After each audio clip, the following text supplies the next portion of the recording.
Dear friend, welcome to the channel Dharma in Motion, where we pause amid the rush of life to listen to the Buddha's teachings, learning to look deeper into the ordinary things around us and find serenity amidst the turbulence of human life. Here we don't seek lofty doctrines, but simply wish to have gentle conversations like two old friends sitting over a cup of tea, talking about things that once made us suffer so that we may understand and let go. In life, each of us has at some point been treated poorly.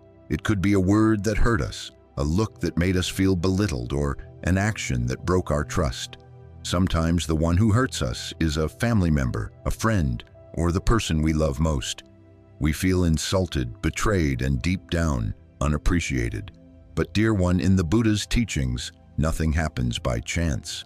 Everything that comes to us lies within the thread of karmic connection. Those who bring us joy are kind conditions that lift us up.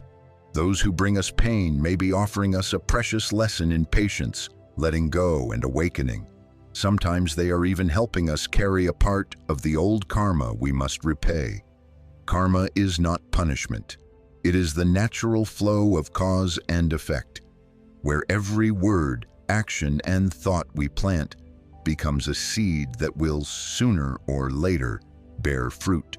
When we understand this, instead of asking, "Why me?" we can gently say to ourselves, perhaps this is the result of an old karmic connection. Not to blame or surrender, but to see everything through the eyes of understanding. After half a lifetime, we realize that what truly matters is not who's right or wrong, but how to keep our hearts peaceful. A warm family meal is worth more than an argument. A good night's sleep is worth more than 1,000 words of winning and losing. I remember a story about Uncle Two, the fish seller from the Southern Delta. He was known for his wit, eloquence, and successful business, yet he had the habit of weighing his fish short for customers. At first, he thought, "It's just a little, what's the harm?" But over time, deceit became habit. He lived a prosperous life, but by the end, his children fell ill, his wealth vanished, and he himself was struck by severe illness. Lying on his sickbed, he sighed, "A lifetime of deceit costs a lifetime to repay." That story isn't meant to judge, but to remind us, karma is perfectly fair. Whatever we sow, good or bad, will return. Those who cause us pain today may simply be the condition for our past wrongs to surface, helping us repay an old debt so our hearts can be lighter. In modern life, we face countless things that unsettle the mind. Noisy news, work pressure, misunderstandings, complicated relationships. A careless word can make us angry. A cold glance can make us sad. But if we understand that peace doesn't come from outside, but from how we perceive things, we will suffer far less. When someone hurts you, pause, take a deep breath, and name the feeling: sadness, anger, shame, resentment. When you name it, you are embracing it in awareness, and the wave inside begins to calm. Then tell yourself, "This may be the fruit of an old karmic seed. I accept it so my heart may be lighter." The Buddha taught, hatred is never appeased by hatred, but only by compassion. Forgiveness is not forgetting, nor is it indulgence. It is putting down the burning coal so you no longer scorch yourself. Try a small practice. Each night before sleeping, imagine holding a small stone, representing the thing that weighed on your heart that day. Breathe in, knowing you're holding it. Breathe out and imagine dropping the stone into a river. Hear the soft plop. Watch the ripples fade away. When something unpleasant happens, just recall that plop and you'll know how to let go faster. Some may say, "It's easy to talk, hard to do." True, but hard doesn't mean impossible. The lotus blooms from the mud. Without mud, there is no lotus. Likewise, without adversity, we cannot grow. Being misunderstood teaches us patience. Being betrayed teaches us how to love wisely. Being looked down upon teaches us humility and strength. Every pain, if we look deeply, is a lesson life sends to help us grow in wisdom. In daily life, let the Buddha's teachings permeate every small act, a word of gratitude, a gentle glance, an honest deed. Don't let others' anger pollute your heart. Karma will judge fairly. We only need to plant goodness, and peace will come naturally. If someone is truly wrong, we can still speak up, but with compassion. To discern right from wrong is wisdom. To hold no hatred is compassion. At this age, the greatest victory is not in words, but in keeping peace within. Amid life's storms, the one who can smile through adversity is truly strong. So if today someone treats you badly, please don't be sad.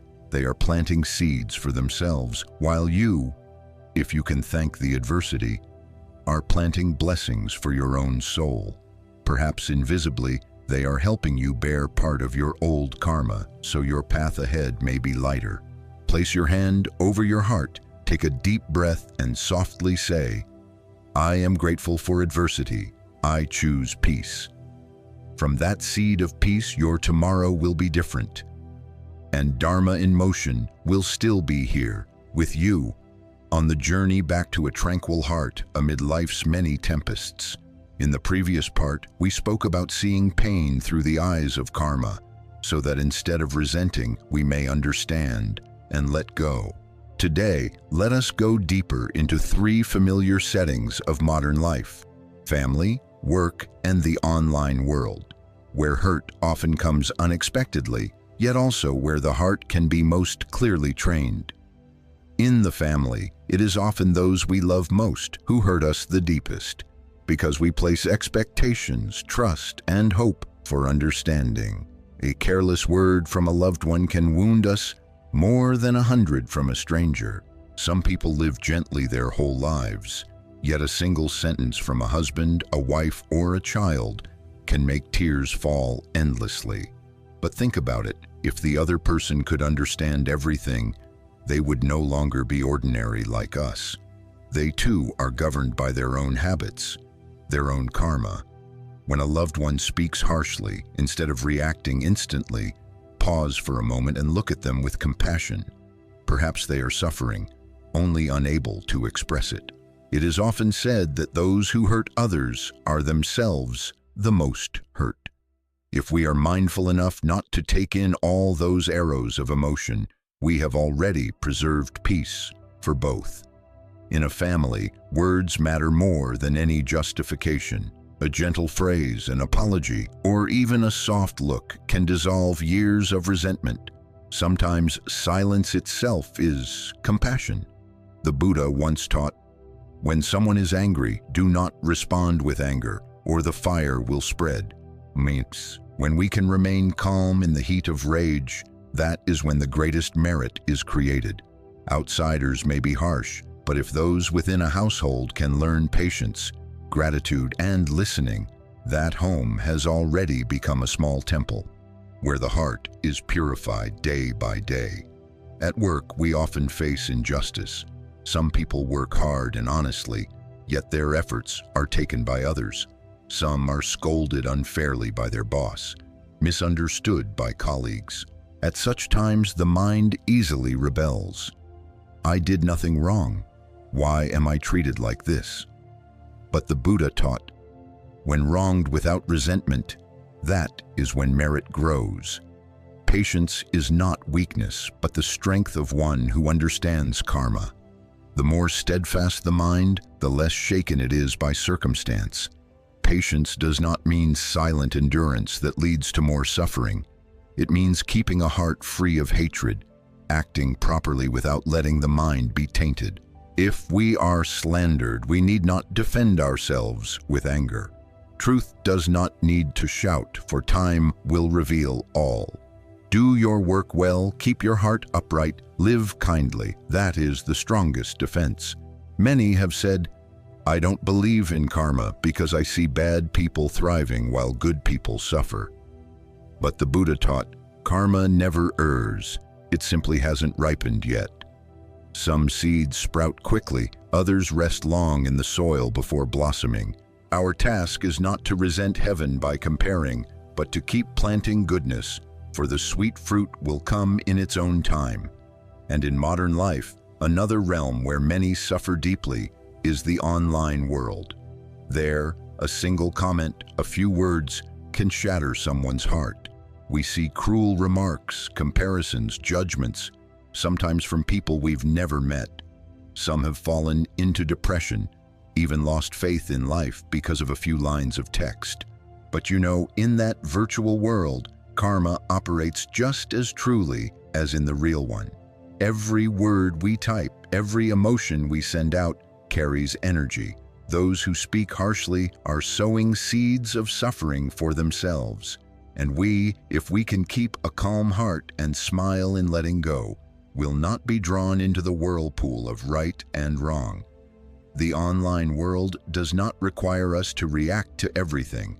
Sometimes our silence is the mirror that makes others reflect on themselves.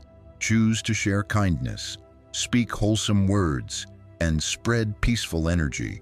Whether in real life or online, the principle remains the same. Where the mind dwells, there the world resides. If our mind is calm, then whether in the marketplace or in cyberspace, we will still feel light. The first practice to keep peace in these three settings, family, work, and the online world, is to recognize emotions without identifying with them. When angry, know that you are angry. When sad, know that you are sad. Don't suppress or escape. Breathe slowly, feel the breath passing through, and let the emotion drift away like a cloud across the sky. You are not the anger, you are the one who observes the anger. When you understand that, your mind has already begun to separate from suffering. The ancients said, "To be still yet no motion, to move yet remain unshaken, that is the way of the mind." When we are no longer ruled by circumstance, wherever we are free. In the family, we can dissolve conflict with love. At work, we can transform it with wisdom. Online, we can neutralize it with silence. Whenever your mind wavers, remember the Buddha's words. No one can make you suffer unless you allow them to. Peace is not the absence of storms, but standing firm amid the storm. If one day you feel mistreated by a loved one, a coworker, or even a stranger online, tell yourself, "I don't need to retaliate." They are planting their own seeds. As for me, I just want to keep my virtue. In that moment, you have already won, not over others, but over the anger within yourself. And that victory is the greatest one.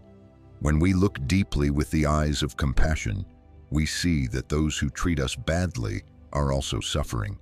They act that way out of ignorance, out of not understanding, out of not seeing how karma unfolds.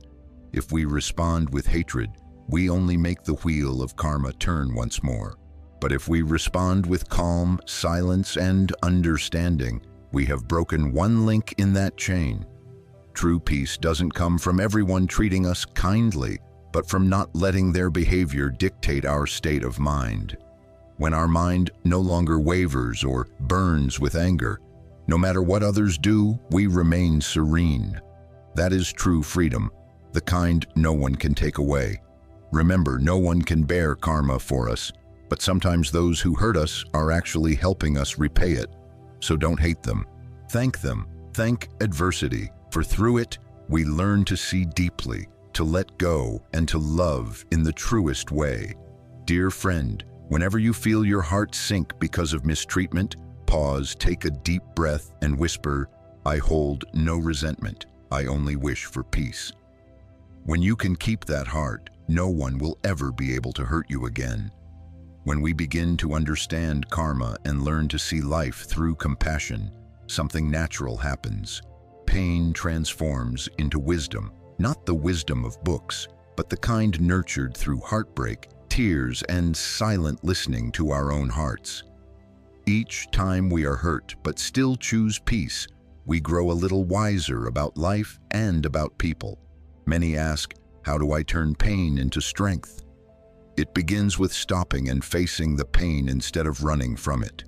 When someone mistreats us, we often want to forget, to cover it with distractions.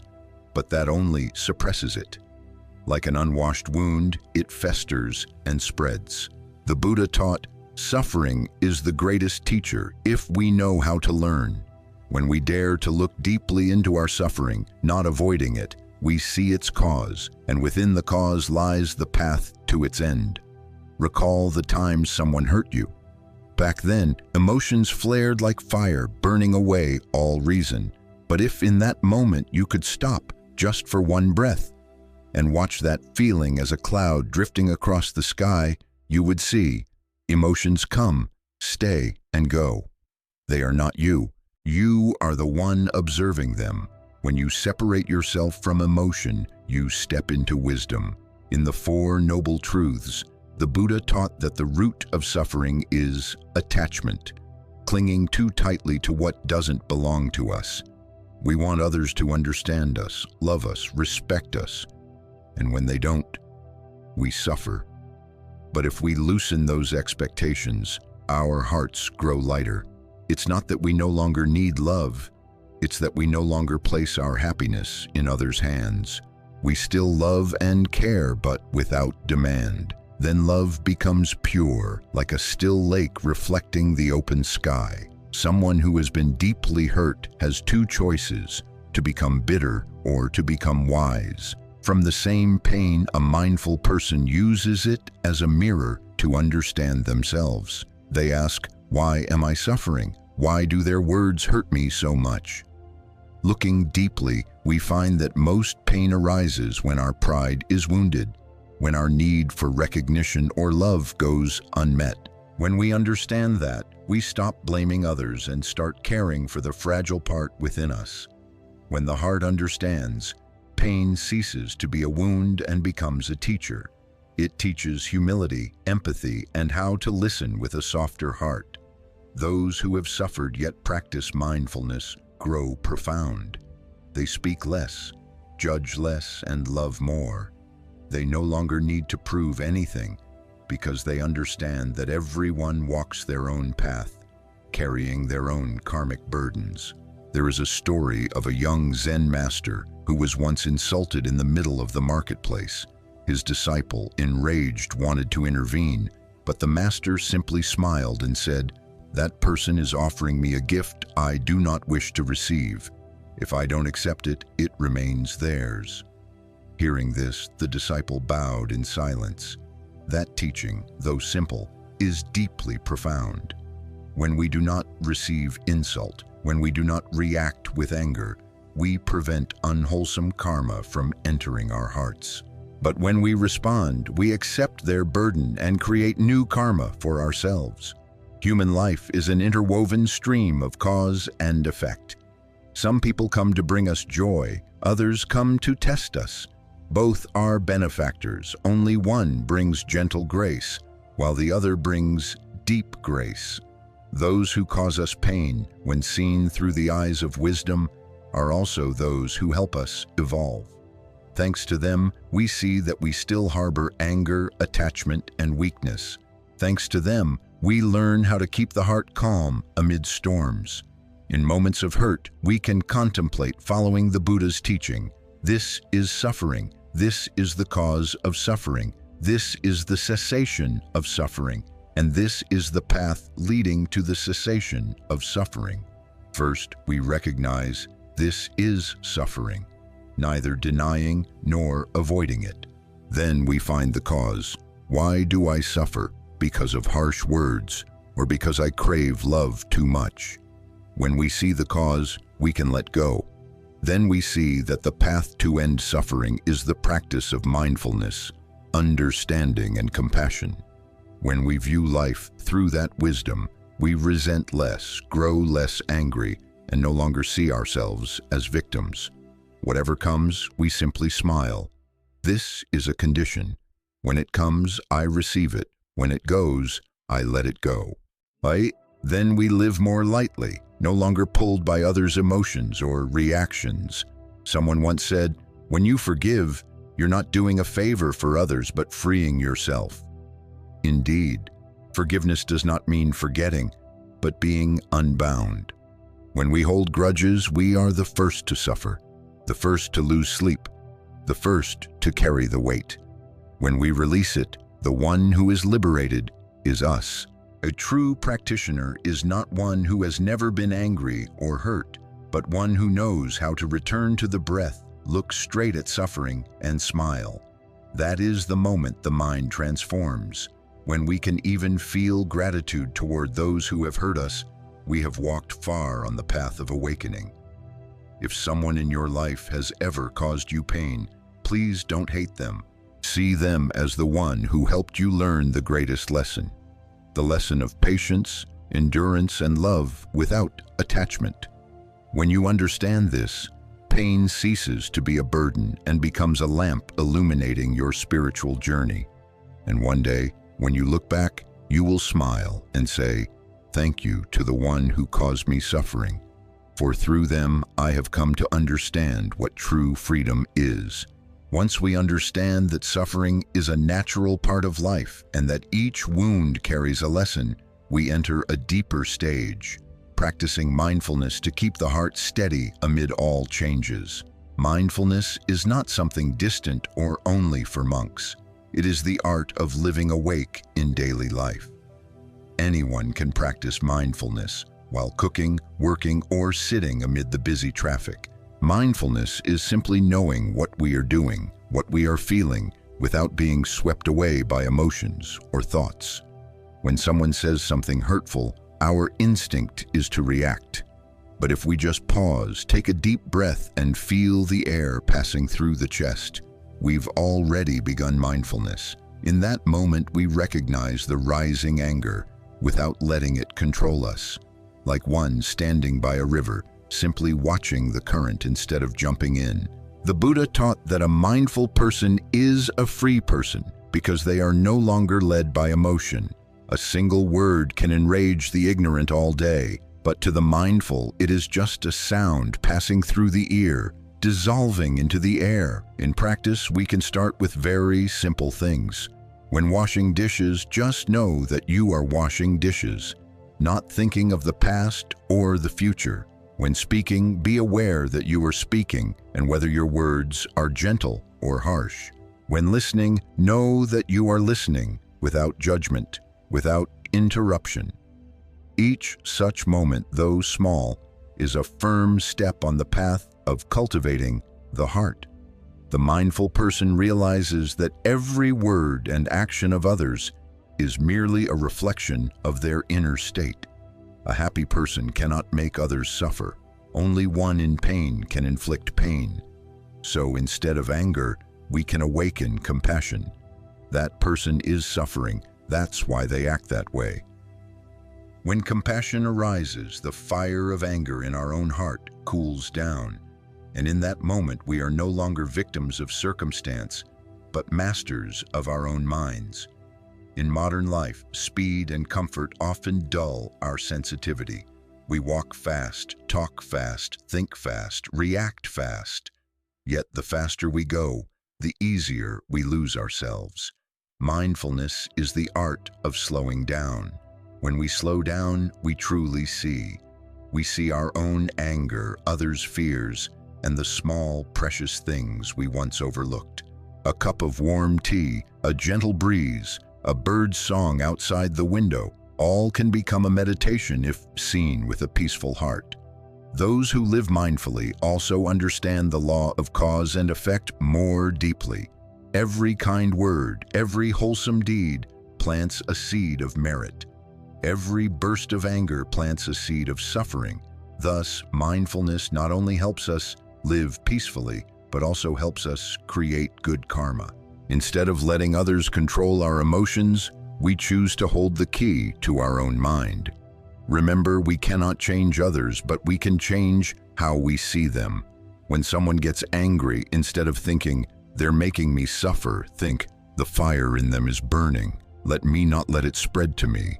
When we can keep that mind, their anger fades faster while we remain peaceful. Many believe peace comes from not being hurt by anyone. But true peace comes from not letting how others treat us decide how we feel. The Buddha once said, "No one can make you suffer unless you allow them to." The words sound simple, but when understood deeply, they reveal the foundation of spiritual freedom. When we no longer react unconsciously, we are no longer driven by karma. When we act with awareness, we create new karma, wholesome, peaceful karma. Each morning when you wake, begin your day with a minute of stillness. Sit quietly. Breathe in, knowing you are alive. Breathe out, knowing you are at peace. Whether today brings praise or blame, ease or hardship, you can always return to that breath. Remember, peace does not lie in circumstances, but in how you face them. One day, if someone treats you poorly, try to see them as a child who has lost their way. They are not bad, they just haven't seen the path. If you grow angry, you too are lost. If you feel compassion, you become light. That light needs no words, only a peaceful heart. When your heart is calm, even if the other person does not change, the energy around both of you will soften. The truth is, no one escapes suffering, but we can learn to suffer gently. A mindful person is not one who never feels sadness, but one who knows how to embrace it with understanding, knowing that it will pass. Like clouds drifting across the sky, like rain that falls and clears. Our mind is the sky. Emotions are only clouds. The clouds may be thick or dark, but the sky has never disappeared. When we remember this, every storm becomes just ripples on the water's surface. A true practitioner does not need to avoid adversity, but learns to walk through it with mindfulness and compassion. When things go against us, we know how to breathe, to pause, to smile. A gentle smile, a deep breath. Sometimes that's the fine line between suffering and peace. If each day you practice for just 5 minutes, 5 minutes of mindful breathing, 5 minutes of listening in awareness, little by little, the mind will become as steady as a mountain.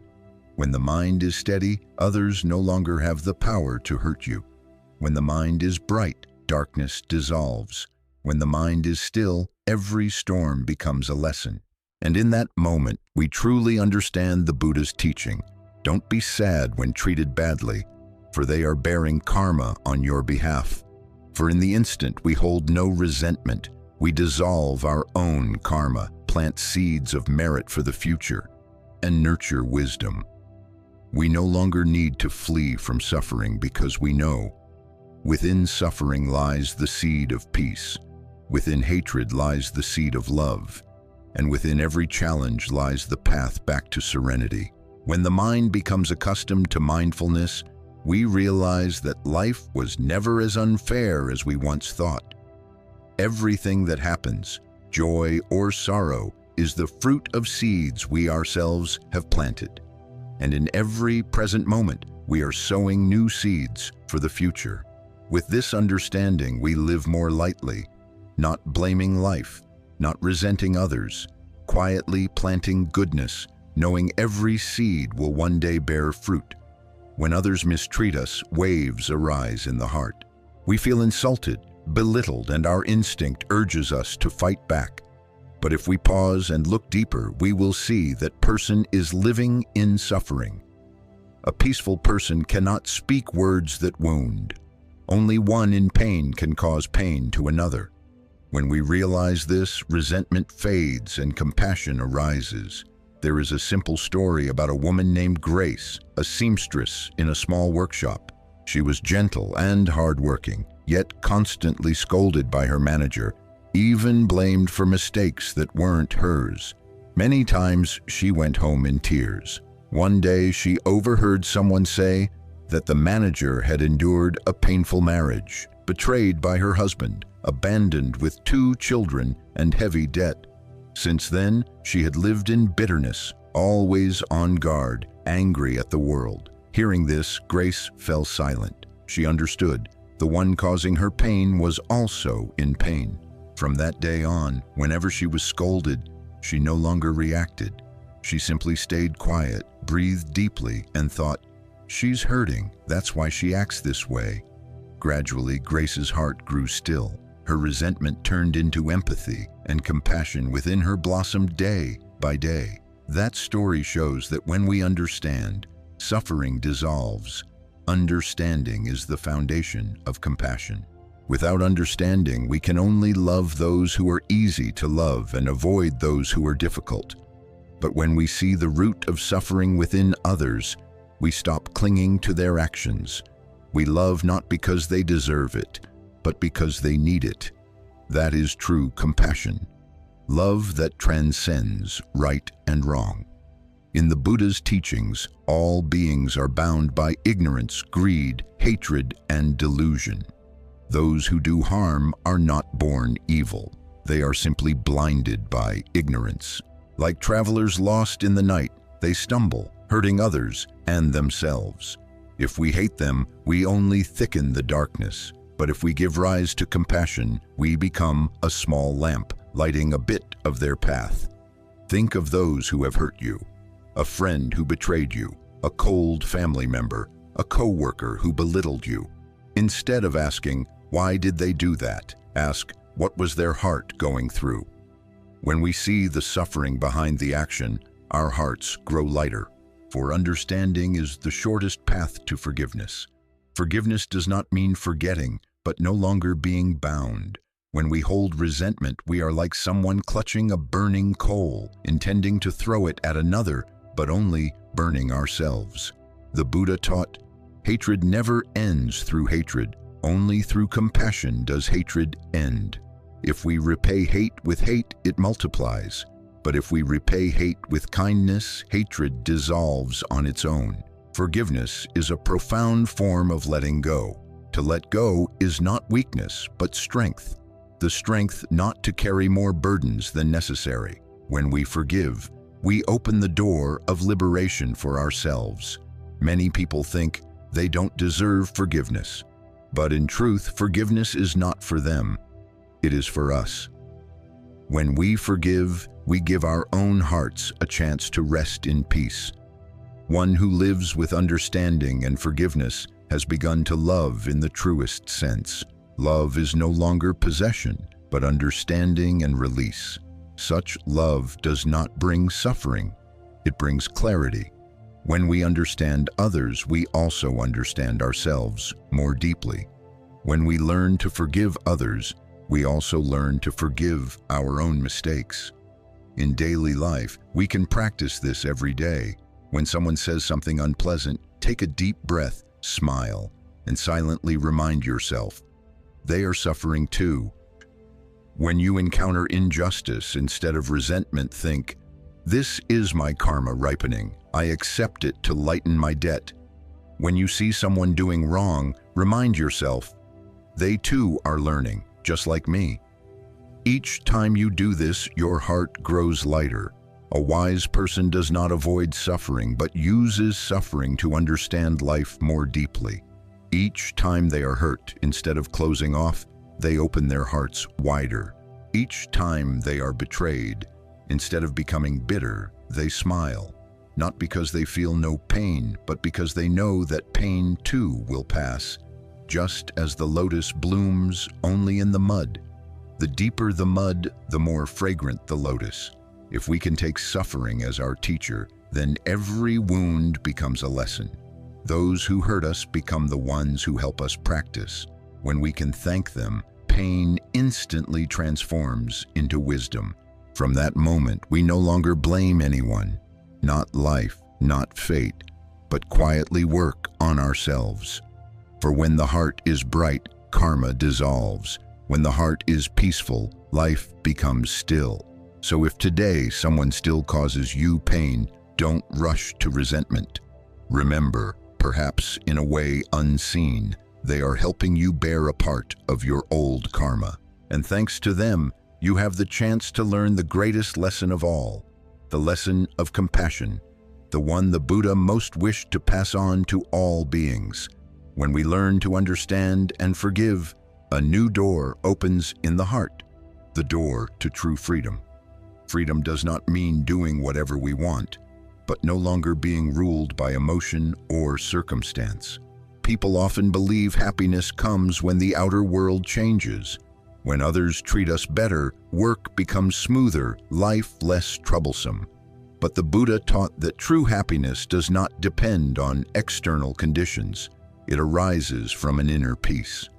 When the heart is at peace, even in the midst of storms, we remain calm. Inner freedom is something anyone can attain, without needing to leave home or the world behind. It lies in how we respond to each small event. When scolded, we can choose silence instead of retaliation. When criticized, we can smile and let the words pass through. When misunderstood, we can take a step back and see everything through compassionate eyes. Each time we do this, we take another step on the path to liberation. Someone once asked, "How can I keep my heart peaceful when the world around me is full of injustice and trouble?" The answer is, by returning to yourself. The Buddha taught that all happiness and suffering arise from the mind. When we fail to master the mind, we are swept away by circumstances. But when we return to observing the mind, we see that everything is just waves on the surface of a lake. The waves may rise and fall, but the water remains water. Take a simple example. When driving, someone honks loudly or cuts in front of you. You have two choices. One, to get angry, curse under your breath, let irritation quicken your heartbeat and cloud your peace. Two, to take a deep breath and think, they're in a hurry. Maybe they're struggling with something. In that instant, you let go, and your heart becomes calm again. The situation hasn't changed. The person is the same. Only your mind has shifted. When the mind changes, the whole world changes with it. Freedom is when we no longer react unconsciously. The ignorant let the outer world dictate their emotions. Praise brings joy, blame brings sorrow, affection brings smiles, rejection brings despair. But the wise understand. Emotions come and go. I am not my emotions. Like one standing on a mountain watching clouds drift by, knowing they may gather or fade, but the sky remains clear. In modern life, we are caught in the wheel of work, money, and ambition until we can no longer hear our own hearts. We forget that each breath is a miracle, each moment of life a gift. When we live without truly being present, we lose the only thing we ever truly have, the present moment. The Buddha taught, the past is gone, the future has not yet come. Only the present moment is life. When the heart abides in the present, the past no longer binds, and the future no longer frightens. Each morning, spend a few quiet minutes sitting still. There's no need to pray for anything grand. Just breathe and know that you are breathing. Feel the air entering and leaving. Feel that your body is alive. That alone plants a seed of peace for the new day. When something unpleasant happens, return to that breath. It is like a thread pulling you out of the storm of emotion, bringing you back to solid ground. With regular practice, you'll find yourself reacting less. When someone speaks harshly, you still smile. When things go wrong, you remain calm. Others may notice that you've changed, but the truth is, your mind has grown quieter. When the mind is still, wisdom shines. When wisdom shines, compassion arises. From there, you no longer resent anyone, for you understand that everyone is walking their own path, learning their own lessons, just as you are. A peaceful person is not one who avoids hardship, but one who knows how to walk through it without letting it muddy their heart. They are like a river flowing around rocks, not avoiding, not stopping, simply moving on quietly. The water may tumble and crash over stones, yet it remains clear. In the same way, when we preserve the clarity of our mind, every obstacle becomes material for practice. Sometimes those who treat us poorly are actually mirrors reflecting ourselves. Thanks to them, we see our own anger, attachments, and expectations. They become our teachers in disguise. Instead of resenting them, we can whisper, "Thank you for helping me see myself." With such a heart, No one can truly hurt you anymore, for everything they do, good or bad, becomes part of your growth. True freedom is when you no longer need others to change in order to be at peace. You are at peace because you understand. You are calm not because life is calm, but because you've learned to smile at imperfection. When your mind is like a still lake, no matter how strong the wind blows, the water still reflects the sky. And in that reflection, you realize everything is conditioned. It comes and goes. Nothing belongs to you. Nothing needs to be held forever. Life is a journey of learning to let go, letting go of what cannot be changed, of old grudges and of the need to be understood. Each act of letting go makes you lighter. Each act of forgiveness makes you freer. When the heart fully releases, it is no longer bound by what others do. In that moment, even in ordinary life, you are already living as one who is free. And when you dwell in that freedom, you will see that those who once caused you pain are no longer to be hated. They are small sparks that helped light the path back to yourself. No one can truly harm you if your heart is bright. Like the sun behind clouds, it never stops shining. When your heart is bright enough, all surrounding darkness fades on its own. When the mind is at peace, you begin to see something deeper. Life is not about avoiding suffering, but about learning how to live with suffering and still be serene. The Buddha did not teach us to escape pain, but to look directly at it with wisdom and compassion. For only by facing suffering can we understand and transform it. Suffering, if we know how, becomes the foundation of enlightenment. When someone treats us badly, the first thing that arises in us is reaction. We feel wronged, insulted, and the mind instantly wants to resist. But if in that moment we can pause, simply look without reacting, that is the first step toward awakening. Anger, once recognized, stops. Like a flame, if not fed with fuel, it goes out. If we stop giving energy to anger, it will dissolve by itself. The strength of a practitioner lies not in changing others, but in keeping their own mind unmoved by others. When someone speaks harshly, we may feel sad, but instead of sinking into sadness, we look deeply and see those words are not real. They are only sound. If we do not hold on to them, they fade like wind. The wise do not let their hearts be swayed by praise or blame. They know that both are just waves, and the heart is the ocean. When we understand this, compassion naturally arises. We no longer wish to retaliate or prove anything, because we know, if the other truly understood, they would not have acted that way. A person lost in ignorance is like someone walking in the dark, bumping into everything, unaware they're hurting others and themselves. If we resent them, we get lost too. But if we understand them, we light a lamp, the lamp of understanding and love.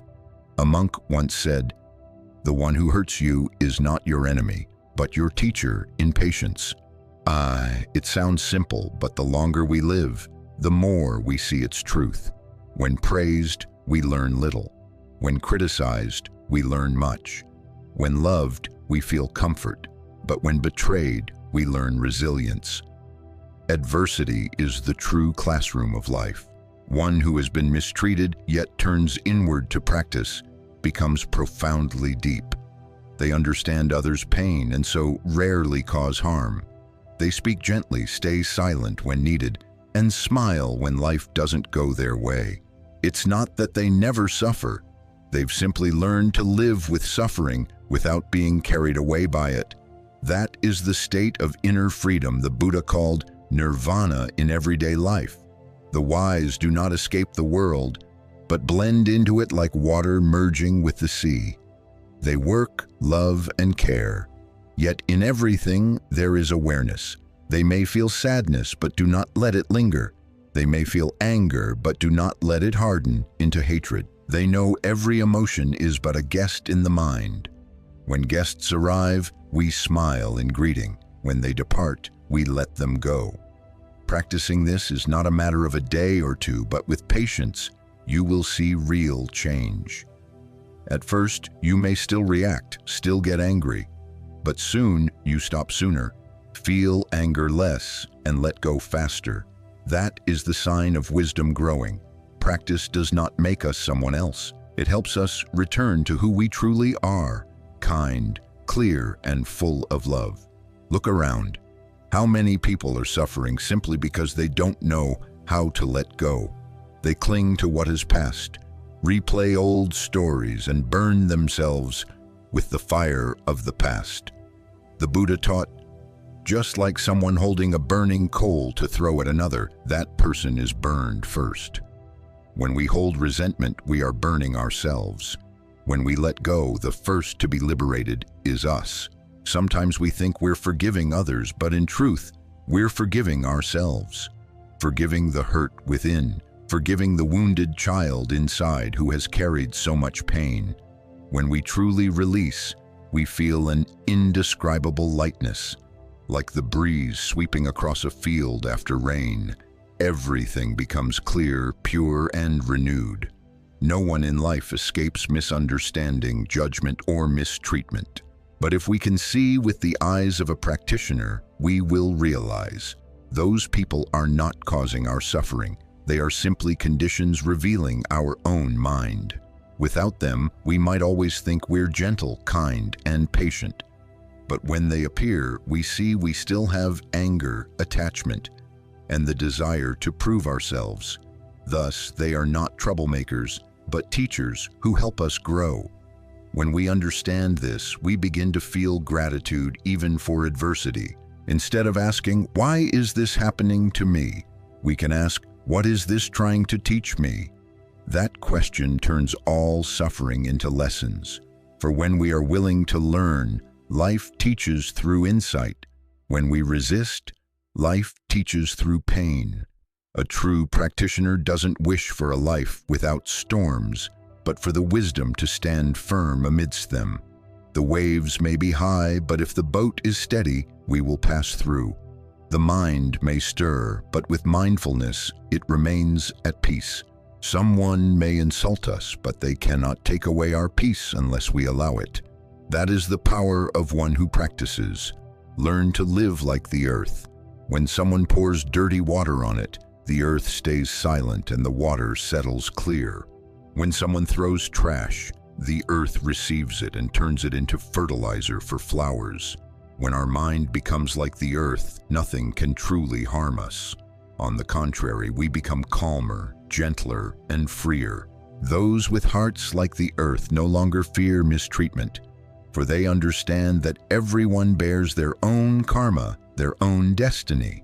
They focus only on living kindly, speaking gently, and thinking good thoughts. When the mind is pure, blessings come naturally. When the heart is light, karma dissolves on its own. Then whatever harm others attempt becomes no more than a passing breeze, unable to disturb the peace within. Once we deeply understand that everything arises from causes and conditions, we stop trying to control others and begin mastering ourselves. People suffer not because of great misfortunes, but because the mind always wants things its own way. We want others to be kind, work to go smoothly, life to unfold easily, everyone to understand us.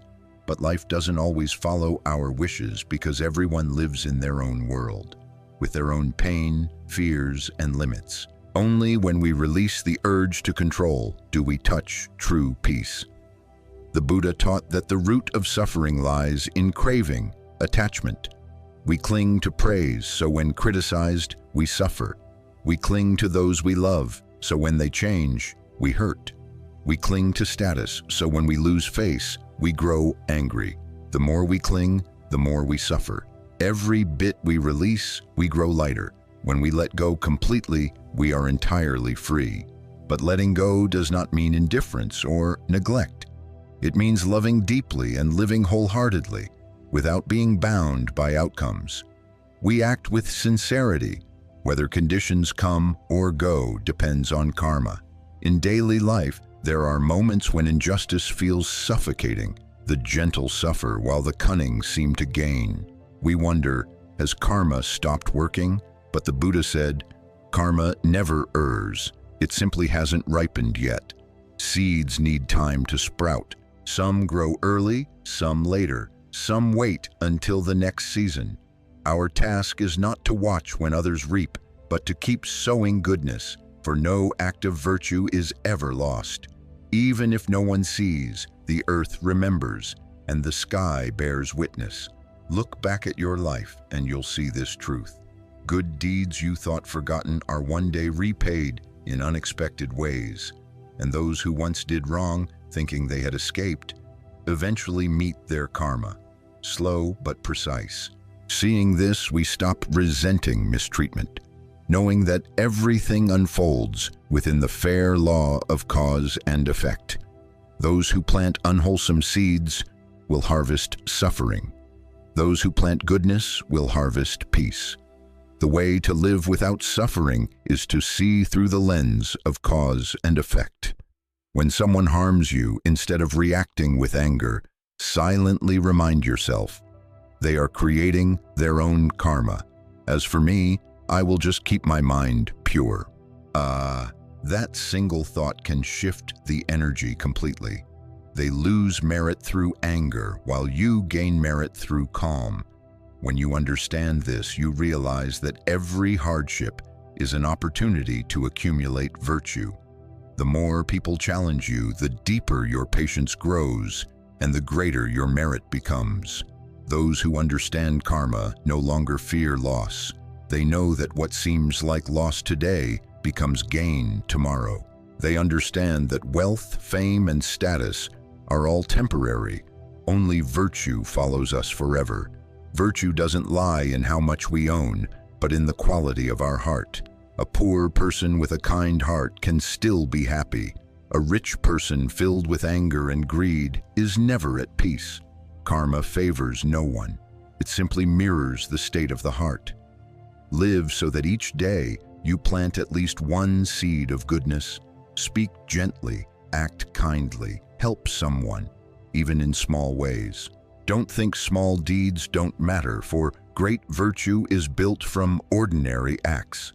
A smile, a thank you, a moment of patience, all are merits in motion. We may not notice it, but these little things are quietly reshaping our destiny. A truly blessed person is one who keeps a kind heart. In work or relationships, when treated unfairly, remember, no one can take away your merit unless you lose your temper. When angry, merit is lost. When patient, merit grows. When resentful, karma thickens. When letting go, karma lightens. Life is a continuous lesson in cause and effect. Every word, every act is writing another page in our invisible book. If written with anger, our life darkens. If written with kindness, the pages glow. The wise do not fear mistreatment, for they know everyone bears their own karma. What they fear most is their own anger, for that is the quickest way to lose merit. So when someone insults you, instead of reacting, quietly hold your composure and think, I will not respond because I do not wish to create more karma. By keeping that mindset, you are already one step ahead, not out of pride, but awareness. The Buddha once said, when you understand karma, you will blame no one. That saying is the key to peace. When you stop blaming, the heart becomes still. When still, the mind becomes clear. When clear, compassion arises. And when compassion arises, the world becomes light as a cloud. Those who hurt you, you love them. Those who misunderstand you, you smile. Those who help you, you are grateful. Those who leave you, you wish them well, because you know everything is just a karmic condition, arriving to teach, to mature, to lead you back to yourself. One day, when your mind becomes clear enough, you will understand that no one has truly harmed you. Everything is but a mirror reflecting your inner state at different stages of growth. When the mind is angry, life sends someone to provoke you. When the mind is compassionate, life sends someone who needs love. When the mind understands, life grants you peace. And when you have fully let go, there are no enemies left. Only those who help you learn to love more completely. When you understand karma, you see that what matters is not what happens to you, but how you respond. Two people may face the same event. One remains calm, the other suffers. The difference lies only in perception. It's like two people standing before the sea. One sees a storm, the other sees gentle waves. The sea is the same, only the mind differs. Likewise, when mistreated, you can choose to suffer or to learn. When you choose to learn, suffering becomes a teacher. The truth is, most of our pain doesn't come from others, but from the stories we weave after things happen. Someone says one sentence and we replay it all night. Someone acts once and we remember it for years. It's our mind that prolongs suffering, not the event itself. When we stop feeding those thoughts, pain dissolves on its own. The Buddha taught, the mind is the root of all things. When the mind is at peace, all is at peace. To find peace, we must learn to stop, not to run away, but to look clearly at what's happening within. When angry, know you are angry. When sad, know you are sad. When hurt, know that pain is there.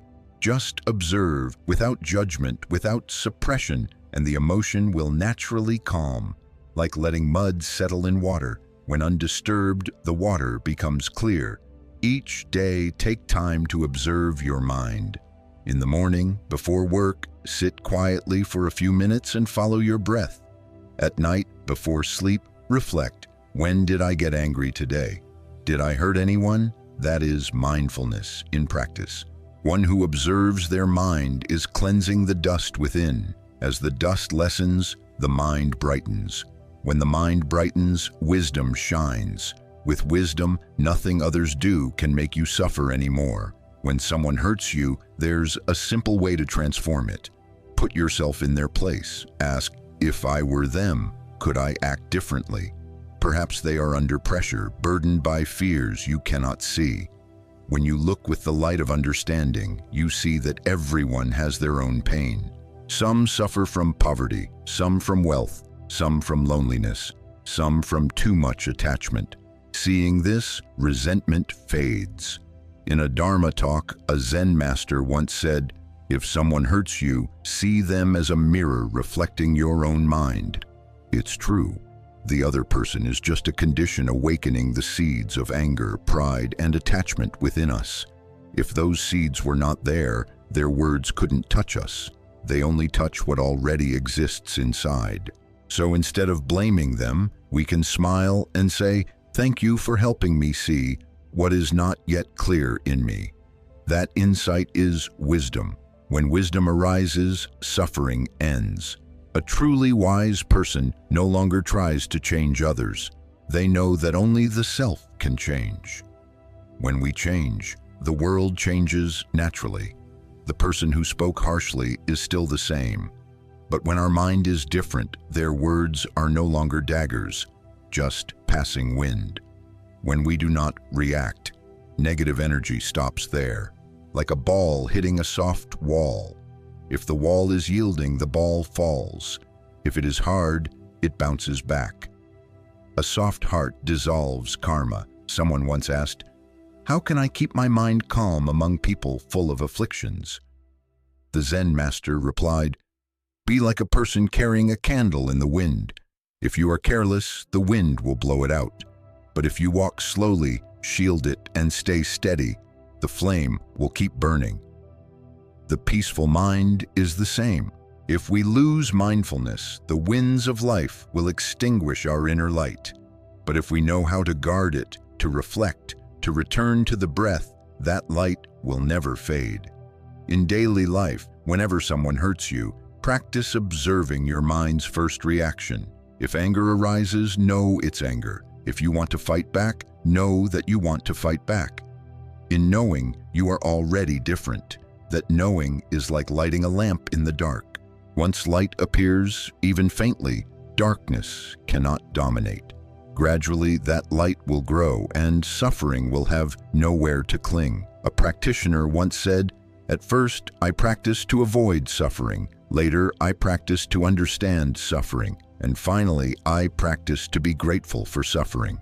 Truly, without suffering, we would never value joy. Without those who hurt us, we would never learn patience. Without adversity, we would never know the strength of our own hearts. Thus, suffering is no longer an enemy, but a gentle teacher. The wise do not wish for a smooth life, but for a steady heart. When waves arise, they watch the waves. When wind blows, they listen to the wind. They are unafraid, knowing that everything has its arising and passing. Today they may be blamed, tomorrow praised. Today misunderstood, tomorrow understood. Yet none of it disturbs them anymore. They simply live rightly, kindly, and sincerely. That is the path the Buddha taught. The path of understanding, compassion, and mindfulness. When we live this way, no one can truly harm us. Those who slander us give us the chance to practice patience. Those who dislike us remind us to let go of pride. Those who leave us teach us the lesson of non-attachment. Everyone who enters our lives has a role. Seeing this, all that remains in our heart is gratitude for those who loved us and for those who caused us pain. As we live longer and experience enough hurt and disappointment, we begin to understand that we do not suffer because of the world around us, but because of what we hold within. We hold on to words once spoken, actions once done, memories long gone, even to things that no longer belong to us. These become invisible cords that bind and weigh us down. The Buddha taught that to end suffering, we must first learn to let go. Letting go is not neglecting or turning away from life. It is understanding that everything comes and goes. Nothing belongs to us forever. The one who loves us today may leave tomorrow. The joy of this morning may become sorrow tonight. The healthy body of today may fall ill one day. Everything is temporary. Understanding this, we live fully in the present without clinging. When we stop grasping, our hearts become light as clouds, free as the wind. Many think that letting go is the hardest thing, but it is only hard because we have not yet understood the nature of impermanence. Everything changes. All things arise and pass, come together and part. When we try to hold what cannot be held, we only hurt ourselves. Like gripping sand, the tighter we squeeze, the more it slips away. But if we open our hand, the sand remains, and our hand feels free. When others treat us poorly, we often think that letting go means weakness, surrender, or loss. But in truth, letting go is power. Only the wise know when to stop. Only the compassionate know how to forgive. Letting go is not giving up. It is choosing peace over conflict. When we release, others lose the power to make us suffer. A person once betrayed or deceived. If they keep clinging to resentment, their mind grows clouded. Each memory reopens the wound. But if they understand that everything arises through karma, and that the other person is merely an instrument for old debts to be repaid, hatred dissolves. In that moment, they free not only the other but themselves. For in the law of cause and effect, when anger ends, old karma fades. Those who know how to let go are not forgetful or indifferent. They simply see through the eyes of understanding. They realize that no one truly harms them. It is they who harm themselves by holding on to pain. Letting go is returning everything to where it belongs. Let those who have left go. Let words once spoken fade. Let the past remain in the past. Only when we stop clinging does the past finally release us. The Buddha once said, "What is lost, do not grieve. What has not yet come, do not long for. What is here, live it fully." This simple teaching holds the secret to peace. If we keep regretting the past and yearning for the future, we will forget the present. the only place where life truly happens. Happiness does not exist in tomorrow. It is found in each breath today. When we eat, know that we are eating. When we smile, know that we are smiling. When we feel pain, know that we are in pain. Simply being fully present in this very moment, that is already peace. Someone once asked, "If I let go, will people see me as weak?" The Buddha taught, "Those who can step back are wise. Those who yield a word are blessed." Patience is not weakness. It is knowing what is worth holding on to. In anger, we say wrong things. In rage, we do foolish deeds. When we stop ourselves, we are protecting ourselves. The wise do not need to win because they know that victory over others is fleeting. Only victory over oneself endures. When we let go, compassion begins to bloom. We no longer see others as enemies but as companions in the lessons of life. They may be wrong toward us today, but perhaps in another life, we once wronged them too. Karma never moves in one direction. When we understand this, we only wish to live more kindly, not to create new debts. Letting go also means releasing ourselves, letting go of excessive expectations, of the ego that always wants to be right, of the perfect image we try to uphold. When we stop straining for approval, we begin to truly live. Life was never meant to be perfect, but anyone can grow better each day through honest self-reflection. When the mind releases, life softens. What once angered us now feels ordinary. Those who once caused us pain now evoke compassion because we see they too are struggling within themselves. Between them and us, there is no great difference. Everyone is walking, learning, and seeking a quiet place in the heart. One who knows how to let go sees life like a gentle rain. When it rains, they do not curse the sky. They simply open an umbrella or stand still and let the rain pass. When the rain ends, the air clears and the earth cools. Suffering is the same. It comes to cleanse our hearts, to teach us humility and love. When we allow the rain to pass, our hearts become green again. And one day, looking back, we will understand. All those who once hurt us, all the events that once made us cry, were benefactors in disguise. They helped us see our own ego, helped us grow stronger, wiser, and brighter. Then we truly understand the Buddha's words. Do not be sad when you are treated badly, for they are carrying karma for you.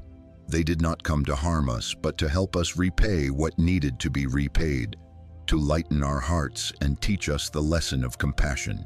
When we truly let go, life begins to change, not because circumstances shift, but because our way of seeing does. Before, we looked through the eyes of pain and saw everything as threatening. Now we see through the eyes of understanding and love, and everything becomes lighter. Those who speak harshly seem more pitiable than hateful. Those who hurt us are seen as sowing seeds of suffering for themselves. Those who left, we silently wish them peace. When our hearts are like this, the world around us becomes peaceful too. The Buddha taught, when the mind is pure, the world is pure. When our mind is filled with anger, the world seems dark. When our mind is bright, the world feels gentle. Everything begins within. We cannot wait for others to change, for that lies beyond our control. But we can change how we see, how we think, how we respond. And once we change, suffering no longer finds a place to stay. Many ask, how can I keep my mind unmoved when I'm hurt? The answer is, return to the breath. When we focus on our breathing, the mind no longer chases old thoughts. Each inhalation is a chance to renew. Each exhalation is a chance to release. The breath is the thread that pulls us out of tangled thoughts and brings us back to the present. When we breathe mindfully, the mind settles, like a lake whose ripples fade. When the mind is calm, wisdom shines. And when wisdom shines, we see that no one truly wronged us. Everything arises through dependent origination, the meeting of countless conditions. When the causes are ripe, people meet and part. When the karmic seeds mature, they love, then leave. Everything that comes has a reason, and when the reason ends, separation is natural. Seeing this, we no longer struggle or resent. We accept and smile at what was, what is, and what will be. Life, by its nature, is a series of collisions. Some people make us laugh, others make us cry. Some come to teach us trust, others to teach us letting go. Yet all are teachers. None are enemies. If we view everything through anger, we will always suffer. But if we see with gratitude, everything becomes precious. Those who bring joy give us faith. Those who bring pain give us wisdom. Both help us grow. Someone once said, "The ones who hurt us the most are the ones who bring us closest to the Buddha." Only when pain becomes unbearable do we begin to seek liberation. When life is easy, few look within. But when we are pushed to the edge of suffering, we are forced to stop and turn inward. And in that moment, the door of wisdom opens. There are those who have faced betrayal, loss, and loneliness among crowds. Yet after all, they become gentler, deeper, lighter. No longer judging or resenting, they carry only a quiet smile. They understand that everyone is walking through their own pain. The angry are wounded. The deceitful are afraid. The cold are those who have been hurt too deeply. Seeing these roots, we no longer wish to harm. We only wish to love, to understand, to live kindly. Life is short, one breath out. If the next cannot come in, all resentment becomes meaningless. What seems so important today will one day appear as small as dust. Is it worth the heaviness in your heart, the loss of your peace? Learn to forgive sooner, say thank you sooner, and smile more often. Each day that passes is one day less. None of us knows how much time remains to live, to love, to understand, and to let go. If someone makes you suffer, do not react hastily. See them as a person carrying karma. When we grow angry, we create new karma alongside them. But when we remain calm, we stop that karmic cycle. Like two people throwing a ball. If one person drops it, the ball cannot return. When we stop, karma stops. When we understand, suffering stops. The Buddha once said, "Those who know how to stop are those who have already won." Victory is not triumph over others, but mastery over one's own mind. Each time we stop an outburst of anger, we win a great battle. Each time we remain patient under insult, we gain merit. The world may see us as weak, but the Buddha sees strength, for only the wise know that true power lies not in reaction, but in peace. There is something paradoxical. When we no longer need to prove ourselves, we earn respect. When we no longer crave love, love finds us. When we no longer fear loss, we gain everything. For in that moment, the mind is at peace. And when the mind is peaceful, all things fall naturally into place. If one day you find someone treating you badly, do not be saddened. Smile and remember, they are only messengers of karma. They come to deliver, not to destroy. When their task is done, they will leave. If we can receive it with calm, we continue lighter, freer. Thus, suffering is no longer suffering, but a step closer to enlightenment. When our understanding of karma deepens, we realize that nothing in this world happens without meaning. Every word, every glance, every encounter, even for a moment, carries the weight of karmic causes from the past. Some people come to love, some to teach, some to repay or to help us repay. So resentment only burdens the heart, while gratitude makes it light as a cloud. When others treat us badly, they are not only sowing seeds for their own karma, but sometimes helping us to clear ours. They hurt us, yet after the pain passes, we feel lighter. They, having planted unwholesome seeds, will eventually reap accordingly. Thus, within suffering lies hidden grace, Within adversity, the seed of awakening. The Buddha taught, in the mud there is lotus, in suffering there is the way. Those who contemplate deeply will see that suffering itself is the teacher. If someone speaks ill of us, see their words as wind passing by. If we do not open the door, the wind cannot enter. Words only hold power if we grasp and believe them. But if our heart stays still, those words are just sounds, unable to wound us. We cannot control what others say, but we can choose not to let their words muddy our hearts. Like clear water, even if stones are thrown in, as long as we do not stir, it will settle clear again. A true practitioner is not one who hears no negativity, but one who hears without clinging. When hearing criticism, they know it is seen from another's view. When hearing praise, they know it is spoken from another's perception. Praise and blame are but shadows. All we need is to keep the heart clear.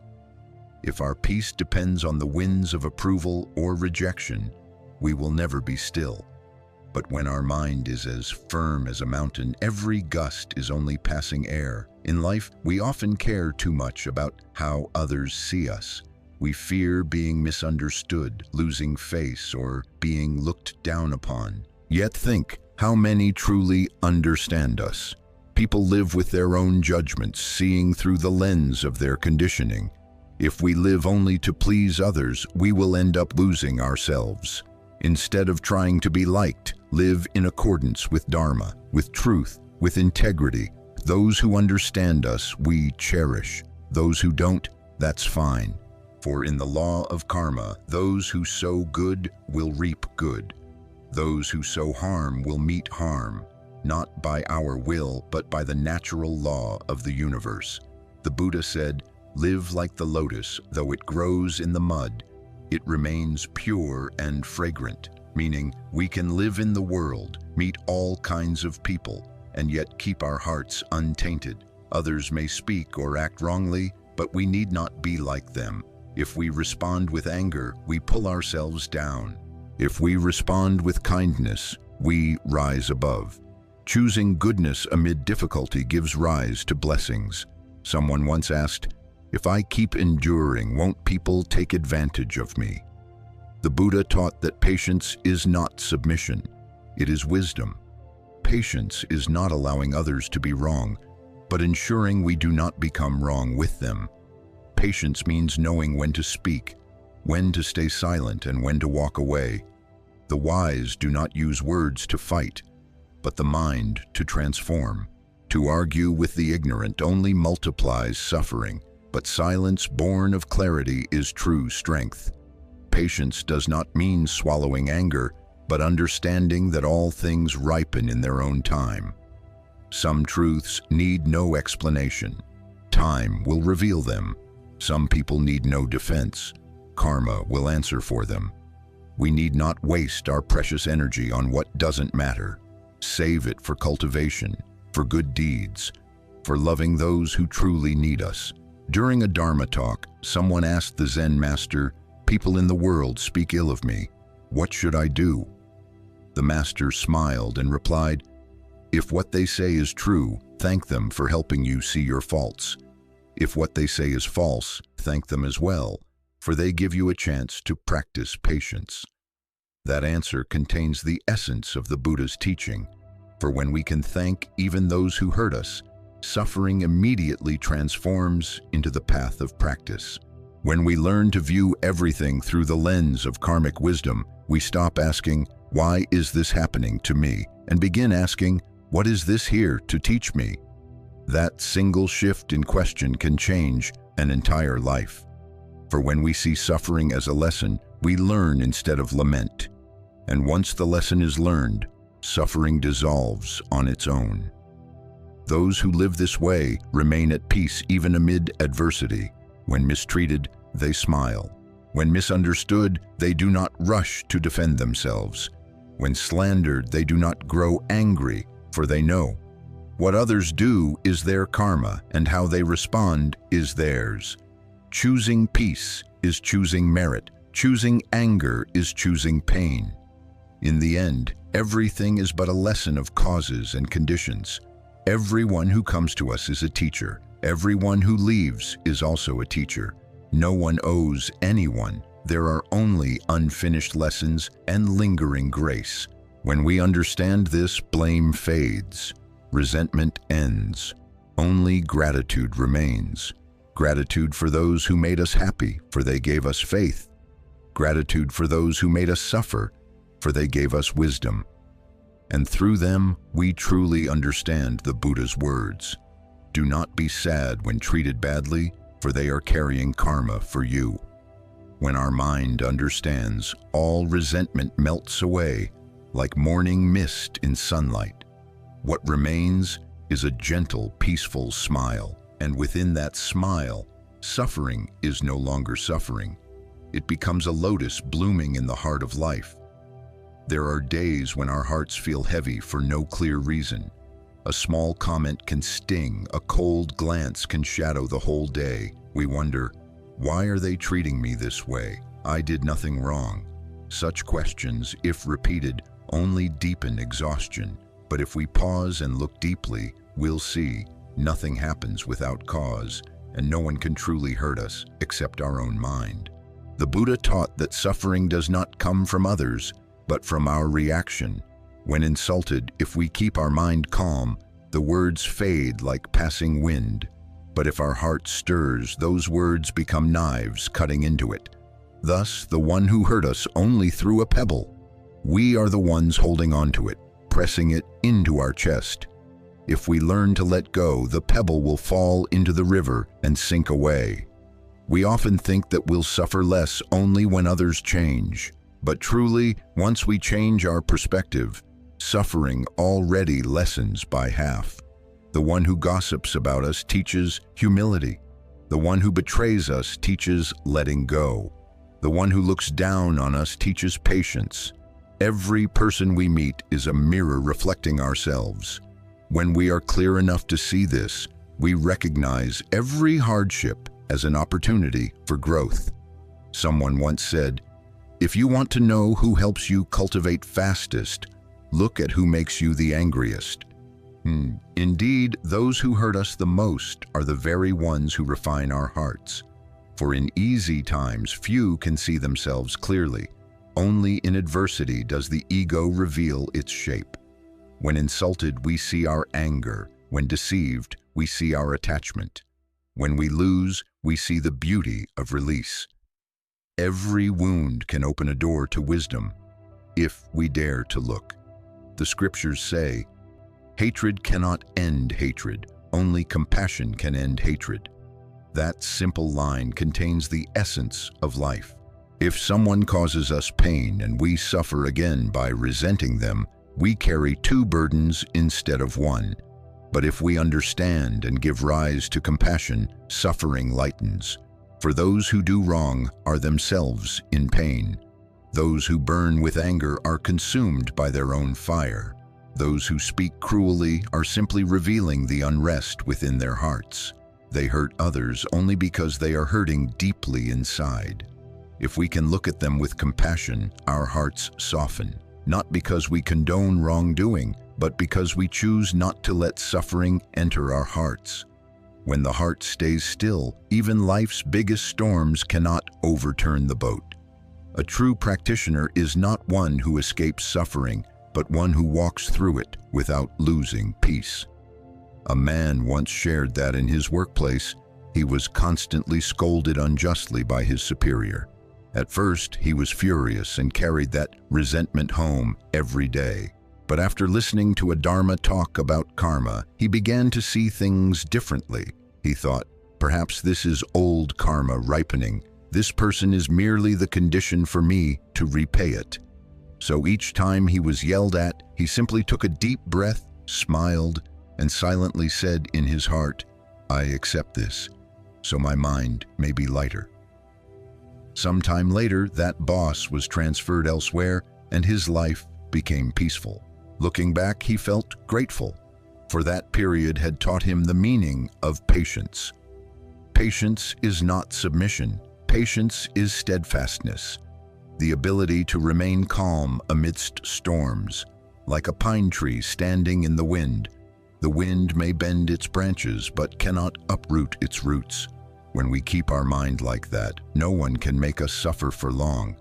They may touch our outer shell, but inside, we remain ourselves, steady, bright, and gentle.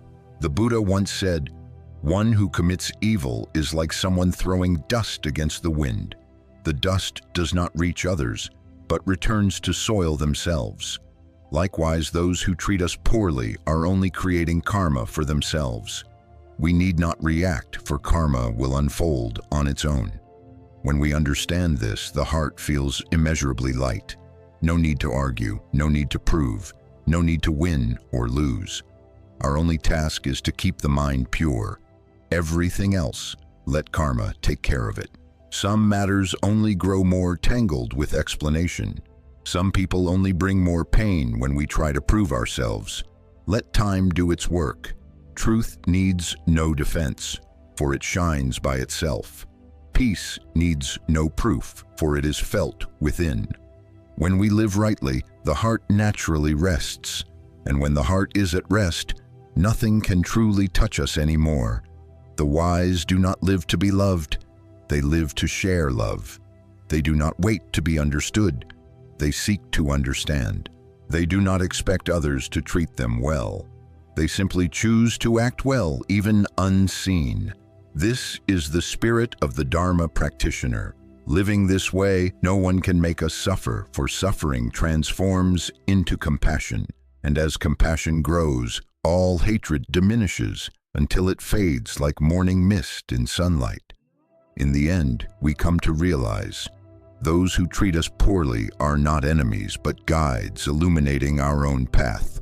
Through them, we see whether our hearts are calm or turbulent, angry or serene.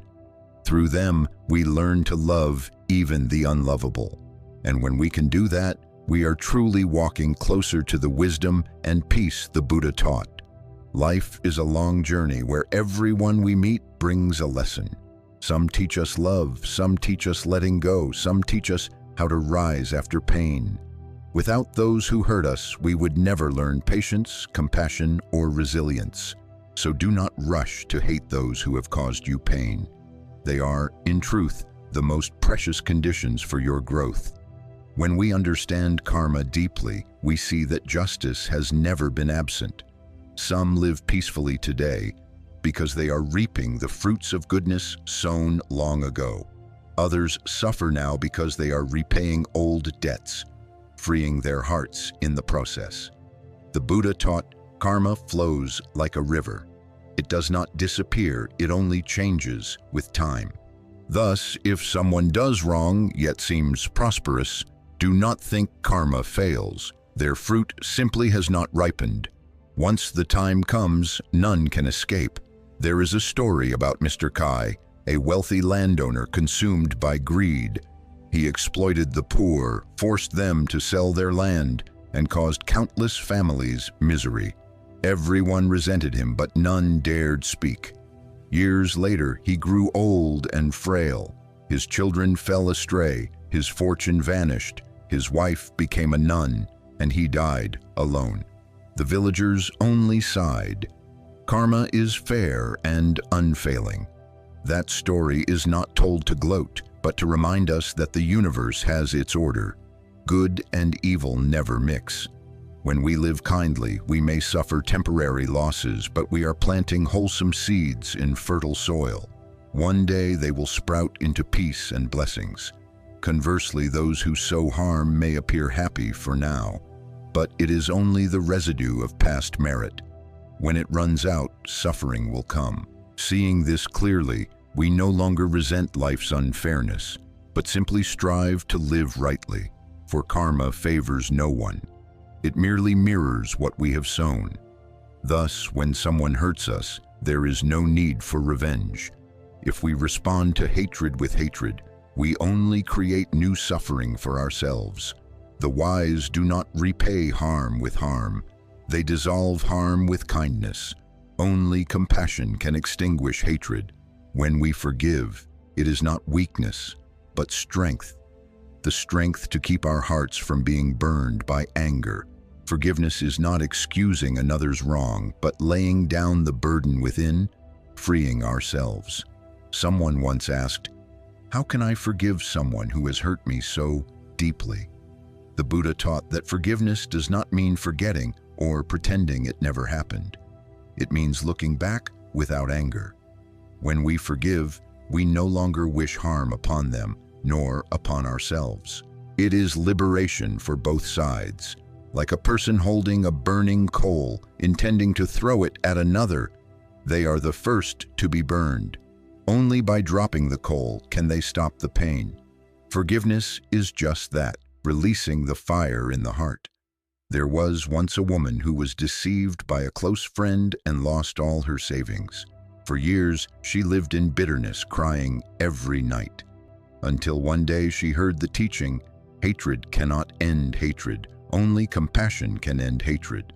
So, from then on, she began to meditate, imagining each day that she released her anger into a flowing river. Over time, the resentment disappeared, and her heart felt light as a cloud. Though she lost money, she regained peace, and realized that forgiveness is the greatest gift one can give to oneself. In life, all of us have known betrayal, misunderstanding, or ridicule. But these wounds are not meant to break us. They are meant to teach us how to rise again with a stronger heart. Those who hurt us give us the chance to look inward, to cultivate patience and deepen compassion. Without suffering, we would never know the value of peace. Without loss, we would never know how to cherish what we have. The Buddha taught, "Within suffering lies the seed of peace. Just as the lotus does not grow from dry soil, but from mud, it is because of the mud that the lotus becomes pure. Likewise, it is through adversity that our hearts are refined and made radiant. When we understand that each wound is a moment our mind is being polished, we no longer fear suffering. On the contrary, we feel gratitude toward it, for suffering is the path that leads to wisdom." Some people, after enduring many storms in life, no longer blame anyone. They no longer speak of others' faults. They simply live gently and quietly, for they understand that when we are truly at peace, no one can disturb us. When we are truly bright, darkness fades on its own. They live with a serene smile, knowing that those who treat them poorly are merely walking in the darkness of their own karma. Instead of hatred, they choose compassion. Instead of reaction, they choose silence. And within that silence lies the greatest victory, the victory over oneself. Those who live like this, even amid injustice, still find tranquility within. They no longer ask, "Why are others so cruel to me?" but softly say, "Thank you, because of them, I have come to understand my heart more deeply." When we can say that with sincerity, we have transcended the limits of suffering. We are no longer dragged by karma, but begin to master our own mind. And that is the first step toward true freedom. When we start to live with understanding and compassion, we realize that everyone carries within them a story we do not fully know. The one who hurts us today may be silently bearing their own pain. The rude may once have been deeply wounded. The cold and distant may only fear being hurt again.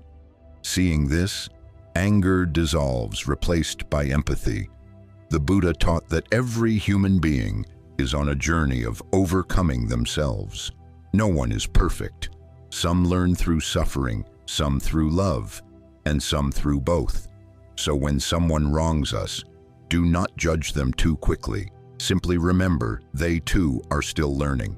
When we see others as classmates in the great school of life, we realize we are neither above nor below anyone. We are all learning, only walking different paths. Once, as the Buddha sat with his disciples, a man came and hurled harsh insults at him. The Buddha sat silently, saying nothing. When the man grew tired and left, a disciple asked, "World-honored one, why did you not reply?" The Buddha smiled and said, If someone offers you a gift and you do not accept it, to whom does it belong? The disciple answered, to the giver. The Buddha said, so it is. When someone insults us, if we do not receive it, their words return to them. This story teaches a simple yet profound truth. No one can hurt us unless we allow it. When our mind is calm, insults are like passing wind. But if our mind is restless, even a light breeze can shake us. Therefore, the practitioner does not pray for the world to be free of wind, but learns how to stand firm. The winds of life may take away everything external, fame, wealth, people, possessions, but they cannot blow away a peaceful heart. In life, there are those who live only to prove themselves right. They argue, compete, and refuse to yield. But the more they struggle, the heavier their suffering becomes. For wherever attachment exists, suffering arises. Those who understand the way no longer need to prove anything. They know that being right or wrong matters less than staying peaceful. There are arguments we can win, yet lose our peace. Disputes we can prove right, yet end up defeated. For we've lost the stillness of our heart. The Buddha said, no contest, no victory, no defeat. That is the supreme triumph. For one who conquers oneself is truly strong. When we can smile in the face of harsh words, when we can remain calm amid injustice, we have risen above life's waves. That is not weakness. It is the expression of wisdom and compassion. Someone once said, the gentle person is one who can walk through the storm without letting their heart get wet. It sounds simple, but it takes a long journey of practice. Cultivation is not about hiding in a temple reciting scriptures all day. It is about keeping a kind heart amid the marketplace. It is not about avoiding people, but living among them while keeping the heart untainted. When we can walk through the world without letting its dust cling to our mind, that is true practice. In work or in life, we sometimes meet those who deliberately make things difficult or try to bring us down. Instead of resentment, see them as life's examination. If we lose our temper, we fail. If we stay calm, we pass. In this way, each person who challenges us is a chance to test how steady our heart has become. When we can face insult yet remain peaceful inside, that is the sign of growth. A friend once shared that she worked in a fiercely competitive environment and was often slandered by colleagues. At first, she was hurt and lost sleep over it. But then she remembered the Buddha's words. When someone slanders you and you do not give rise to anger, that is great merit. She focused on her work, refusing to be disturbed. Over time, others noticed her calmness and began to respect her. She said, when I stay silent, truth speaks. When I stay peaceful, karma dissolves. That is how life works. Everyone has those who love them and those who dislike them. But those who dislike us cannot make us suffer unless we respond with dislike. They only throw a stone. We can choose to drop it or throw it back. If we throw it back, both are hurt. If we put it down, only we are at peace. And when we choose peace, the universe will send us people who are peaceful too. In life, remember this: no one can belittle you unless you belittle yourself. The words of others cannot define your worth. Only your own heart can. When you live righteously, with a clear mind and a pure heart, everything will naturally shine. The wise do not need to prove anything, for light never declares itself bright. It simply radiates. So when someone treats you badly, smile and don't be sad. They are merely playing the role that karmic conditions have assigned them. Your task is to play your own role well, to live kindly, keep your heart gentle, and not let resentment muddy your mind. One day, when you look back, you'll see that all those things that once hurt you were merely the needles stitching together the torn fabric of your heart, making it stronger, more beautiful, and more radiant. One of the hardest things in life is not forgiving others, but letting go of the feeling of being hurt. Forgiveness is an act of the mind, but letting go is a journey of the heart. Many people say, "I have forgiven," yet still feel a sting when they recall the past. It means they have let go in words, but not in the heart. True letting go happens only when we can look back at what happened without pain, only with understanding. To do that, we must first look directly at our pain without fear. Many cannot heal because they keep avoiding it. They don't want to remember, don't want to revisit. But that very avoidance keeps the wound festering. Like a wound on the skin, if we cover it without cleaning, it becomes infected. The mind is the same. Only when we dare to look, to face, to understand, can healing begin. The Buddha taught, "Understanding is the foundation of compassion." When we understand those who have hurt us, we feel compassion rather than anger. One who commits wrongdoing, speaks cruelly, or acts harshly does not do so from strength but from weakness. Weakness in the heart, in understanding, in love. When we see this, our anger slowly melts away. We no longer wish to retaliate, for we know they too are suffering. And as compassion arises, our own wounds begin to heal. In the Dhammapada, the Buddha said, "There is no fire fiercer than anger, and no sin heavier than malice."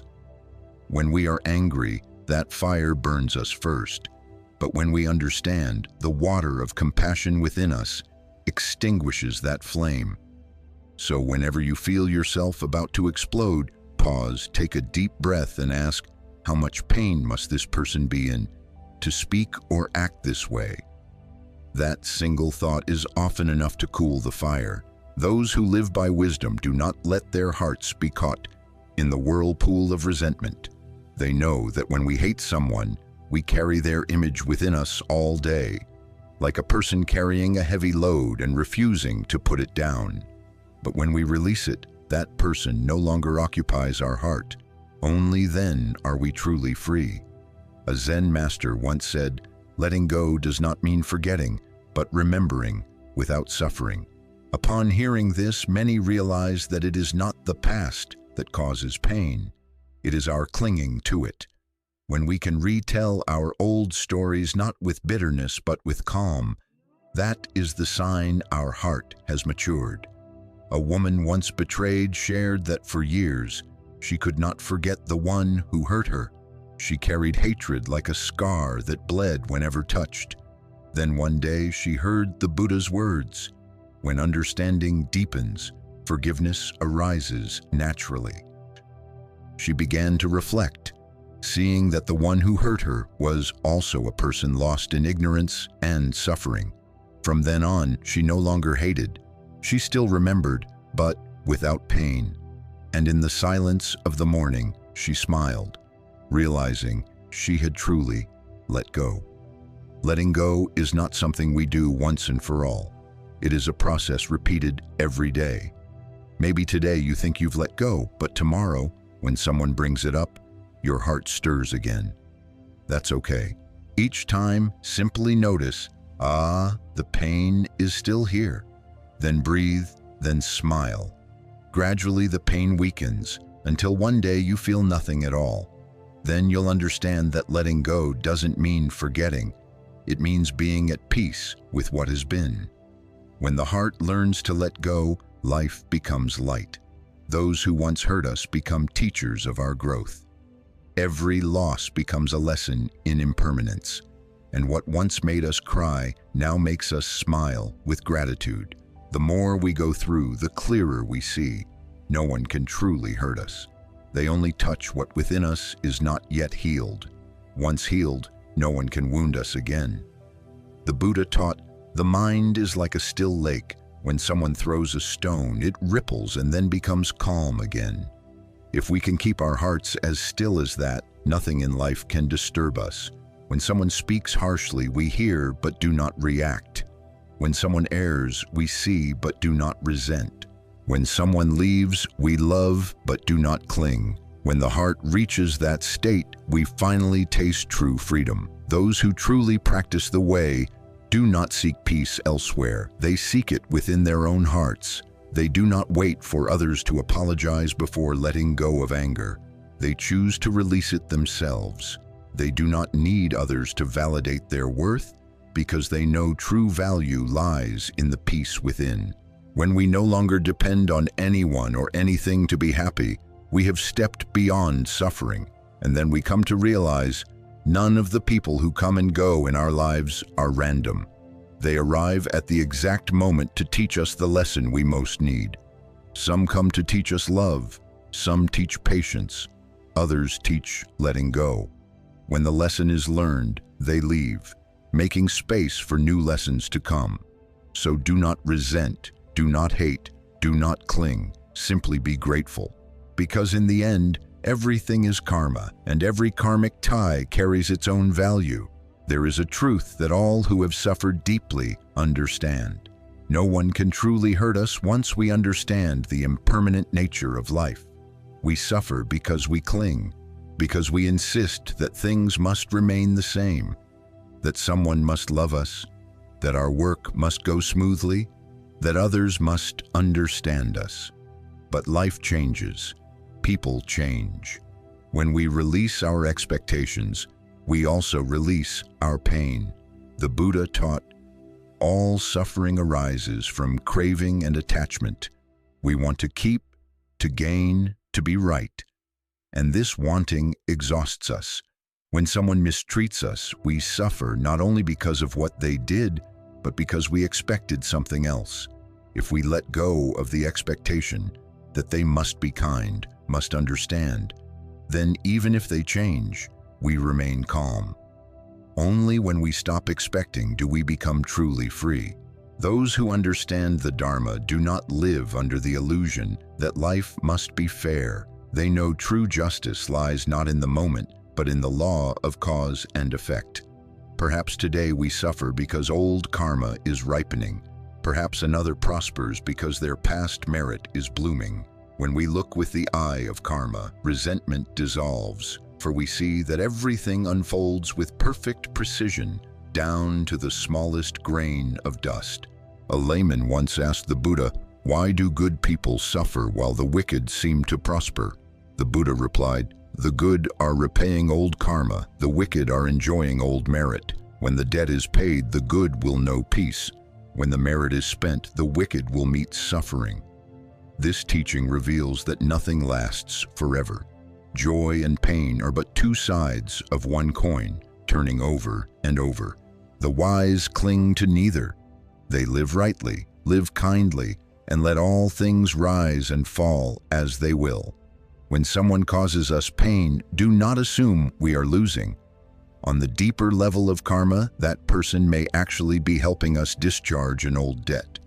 They have come to help lighten our karmic load. If we resent them, the karmic thread tightens. If we thank them, the thread breaks. Thus, our task is not to fight suffering, but to understand its meaning.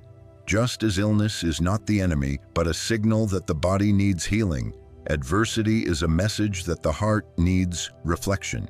When we feel gratitude toward those who hurt us, it means we have begun to see the light within pain. And once we see that light, pain ceases to be suffering. It becomes the path to peace. A true practitioner does not ask, "How can I avoid suffering?" but rather, "What can I learn from this pain?"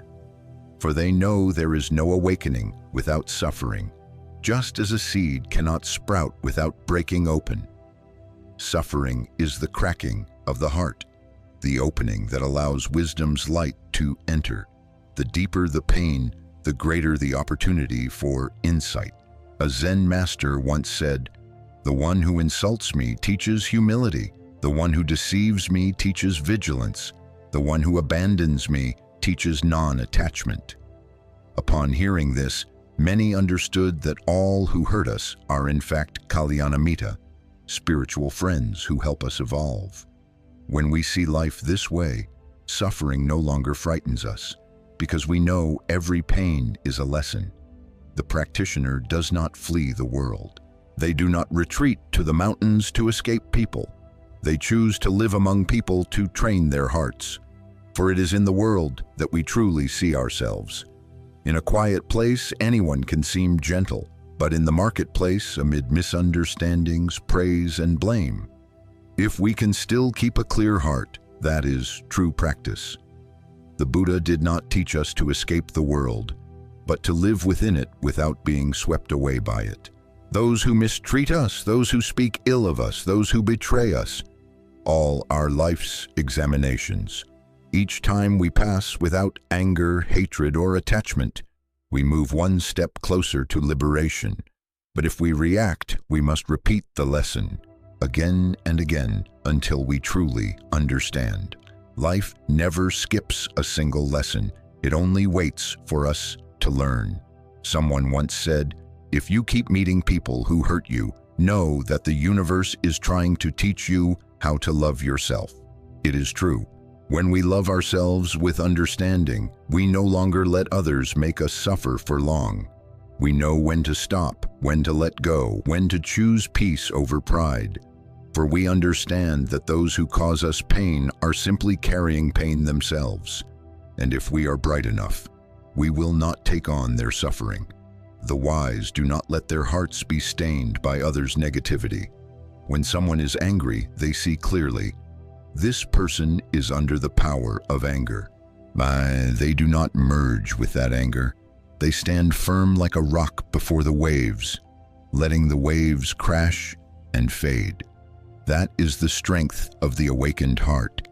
In the end, what we must remember is this: everything that comes to us arrives at the right time. Not too soon, not too late, not the wrong person, not the wrong event. Those who make us laugh and those who make us cry are all sent to teach us something about ourselves. When we truly understand this, suffering is no longer seen as punishment, but as grace. For through suffering, we find the path back to inner peace, the path the Buddha revealed. At times, life may seem harsh. The gentle seem to suffer losses while the deceitful succeed. The honest get hurt while the dishonest win favor. We feel wronged and wonder, if karma is real, why does it look so unfair? But when we see with wisdom, we realize that the law of cause and effect never errs. We simply cannot see the full turning of its wheel. Some fruits have ripened, others are still green, and some will mature in another lifetime. Everything unfolds in its own time, neither early nor late. Like grains of rice sown in a field, not all sprout at once. Some grow early, some later, some are eaten by insects, some carried away by birds. Karma is the same. Some repay quickly, others slowly, some lightly, others heavily, depending on conditions and the state of one's heart. When we understand this, resentment fades. We learn to accept all that happens as part of the natural flow of existence. When someone mistreats us, it may be part of an old debt being repaid. If we respond with anger, we create new karma and extend the chain of suffering. But if we stay calm, accept and keep our heart kind, the old karma is repaid and no new one arises. That is the path of liberation. The Buddha taught, karma cannot be erased by water, wind, or fire, only by wisdom, meaning, when we understand and see the root of suffering, suffering ceases. Those who truly practice do not pray for an easy life. They pray for the wisdom to live peacefully in a difficult one. For suffering does not lie in circumstances, but in the mind. One person may live in luxury, yet be restless, while another lives simply yet feels serene. The difference lies in perception. When we see that everything is but a passing condition, we are no longer bound by it. During a Dharma talk, someone asked a Zen master, "How can I not be sad when others treat me badly?" The master smiled and said, "When someone hands you a stone, you have two choices: throw it back or set it down. If you set it down, the stone stays with the earth and you walk on lightly. Life is the same. When someone hurts you, put it down. Do not carry it. Each time you do, you only weigh yourself down. Those who lack understanding live by reaction. They hear a word of criticism and flare up. They feel deceived and grow bitter. They see injustice and harbor hatred. But those who understand live by reflection. They watch emotions arise, recognize them, but do not identify with them. They let them pass, like one standing by the roadside watching cars go by. The cars may roar and rattle, but the observer remains still. Their mind is not swept away. That is the power of mindfulness. Mindfulness is not forcing the mind to be still. It is simply knowing what is happening without judgment. When someone speaks harshly, we notice, "My heart is shaking." When we are misunderstood, we notice, "The mind wants to defend itself." Just noticing, nothing more. For when the light of awareness appears, darkness naturally fades. When a lamp is lit, the night does not need to be chased away. It disappears on its own. One who practices mindfulness does not let their heart be swayed by others' actions. They do not react. They respond with awareness. When others burn with anger, they stay cool. When others are harsh, they stay gentle. When others harm them, they quietly do good. They know those who sow wind will reap storms. No need for them to return the blow. Reaction is instinct.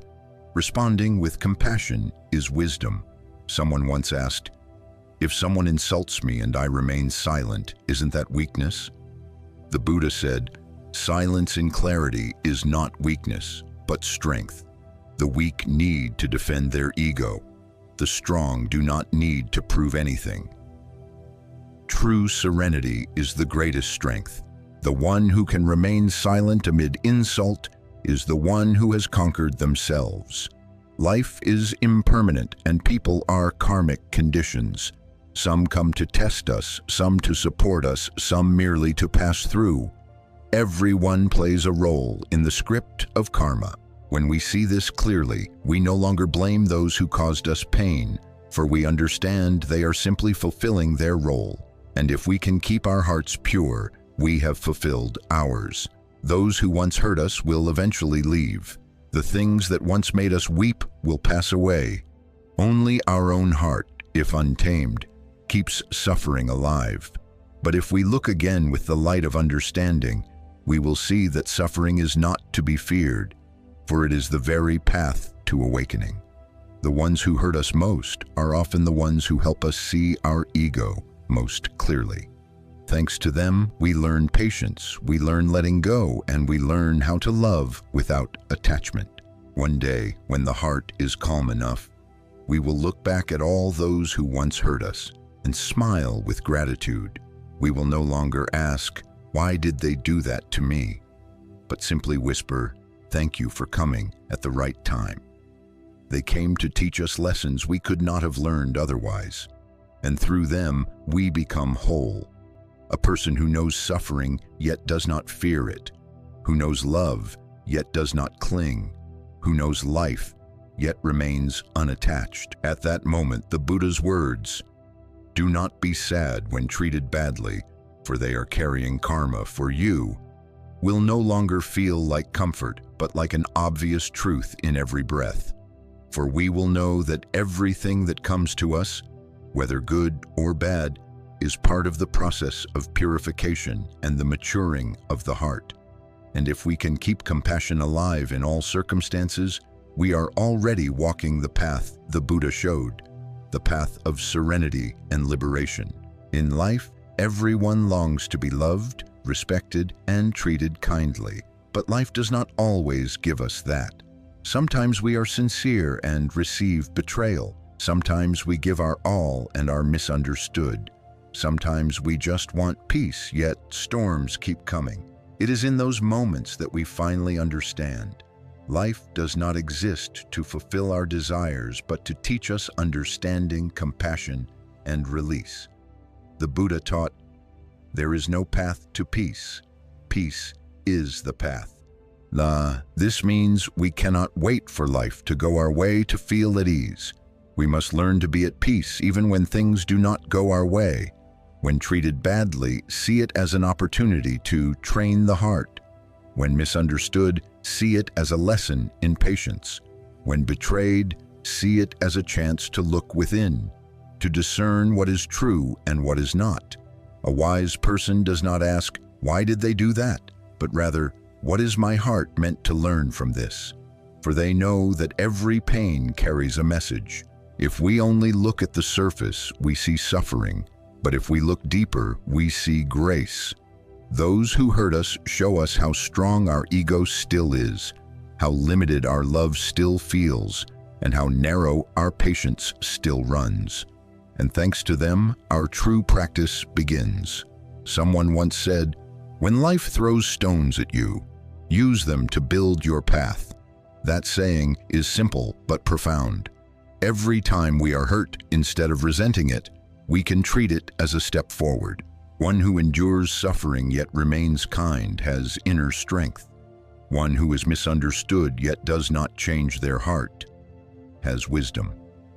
Each time we are wounded but still choose to love, we step closer to awakening.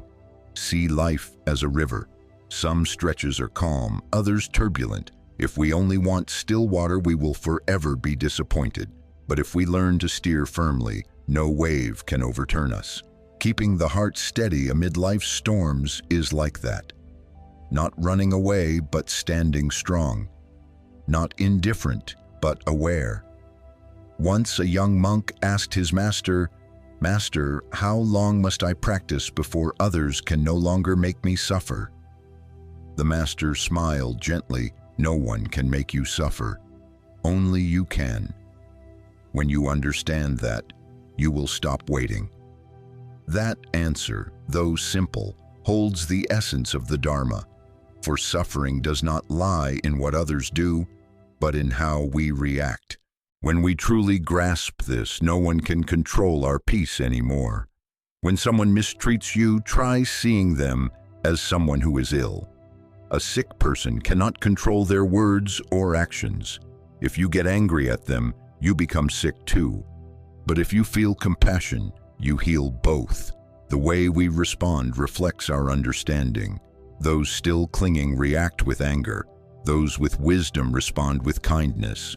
In the scriptures, the Buddha taught, "When insulted, if you can keep compassion in your heart, you are transforming karma." When we do not retaliate, the stream of old karma stops there. But if we react with anger, we tie a new knot. Our lives are the result of countless small reactions. Just one moment of awareness can change the direction of our karma. There was once a woman who had been deeply hurt by a family member. In her pain, she wanted to argue, to prove she was right. But then she remembered the Buddha's words, "Those who speak falsely do not need you to prove them wrong. They need you to understand." So she stayed silent and smiled. Months later, the person who hurt her faced hardship and came to apologize. She said softly, "I was never angry. At that time, I only saw that you were suffering." The other person wept, and she felt her heart become light, as if a stone had been lifted. Forgiveness does not make us weak. It makes us strong, for to forgive requires a heart greater than the pain. When we forgive, we do not deny what happened. We simply choose not to be imprisoned by it anymore. We still remember, but no longer resent. We still see, but no longer hate. In that moment, we are truly free. Those who know how to let go do not wish for others to change so they can be happy. They know that only when they change themselves does suffering end. When someone hurts you, instead of asking, "Why are they like that?" ask, "Why did I let it disturb me?" For no one can hurt you unless you allow it. Once you understand that peace is a choice, you will stop waiting for anyone to give it to you. Learn to look at people with the eyes of compassion. Those who scold you, they are suffering. Those who hate you, they carry fire in their hearts. Those who betray you, they are lost in ignorance. If you respond with compassion instead of resentment, you cease to be a victim and become free. Others may plant unwholesome actions in your life, but only you can plant wholesome responses. And in that choice lies your future, your merit, and your karma. Life is short and all arguments fade like the wind. What remains is not who was right or wrong, but how we lived. Did we live with kindness? Did we let go of what needed to be released? Did we keep compassion alive amid life's storms? If so, then we have walked the right path. Do not be sad when you are treated badly. Be thankful to those who have, unknowingly, helped you train your heart. Be thankful to life itself, for without the waves, you would never learn to steer. Be thankful to yourself for staying kind enough not to return hatred with hatred. When gratitude arises instead of resentment, suffering dissolves, and within that gratitude, your heart becomes clear like a lake after rain, still luminous and capable of reflecting the entire sky. There is something curious about life. When we begin to understand and let go, others often mistake it for weakness. They think we are afraid, defeated, or too timid to speak. But only we know that our silence is not submission. It is wisdom. We choose silence not because we cannot speak, but because we know that speaking will only deepen the confusion. We choose not to argue, not because we lack the skill, but because we understand that winning over others is meaningless compared to keeping inner peace. The Buddha once taught, "One who conquers 1,000 armies is not as great as one who conquers themselves." Indeed, to win over others is temporary, but to overcome the anger within is the greatest victory. When someone treats us poorly, yet we remain kind, still able to smile, still free from resentment, at that moment we have truly stepped out of the cycle of suffering. Those who speak wrongly create karma. Those who stay silent create merit. And when merit is strong enough, karma can no longer reach us. Many misunderstand patience. They think patience is weakness, a way for others to take advantage. But in truth, patience is an invisible power. The quick-tempered speak and act easily, but later suffer for what they said and did. The patient may struggle at first, but find peace later. Patience is keeping the lamp lit amid strong winds. The winds may blow fiercely, yet the steady heart remains light. The stronger the wind, the brighter the flame, for it is the wind that reveals how firm our hand truly is.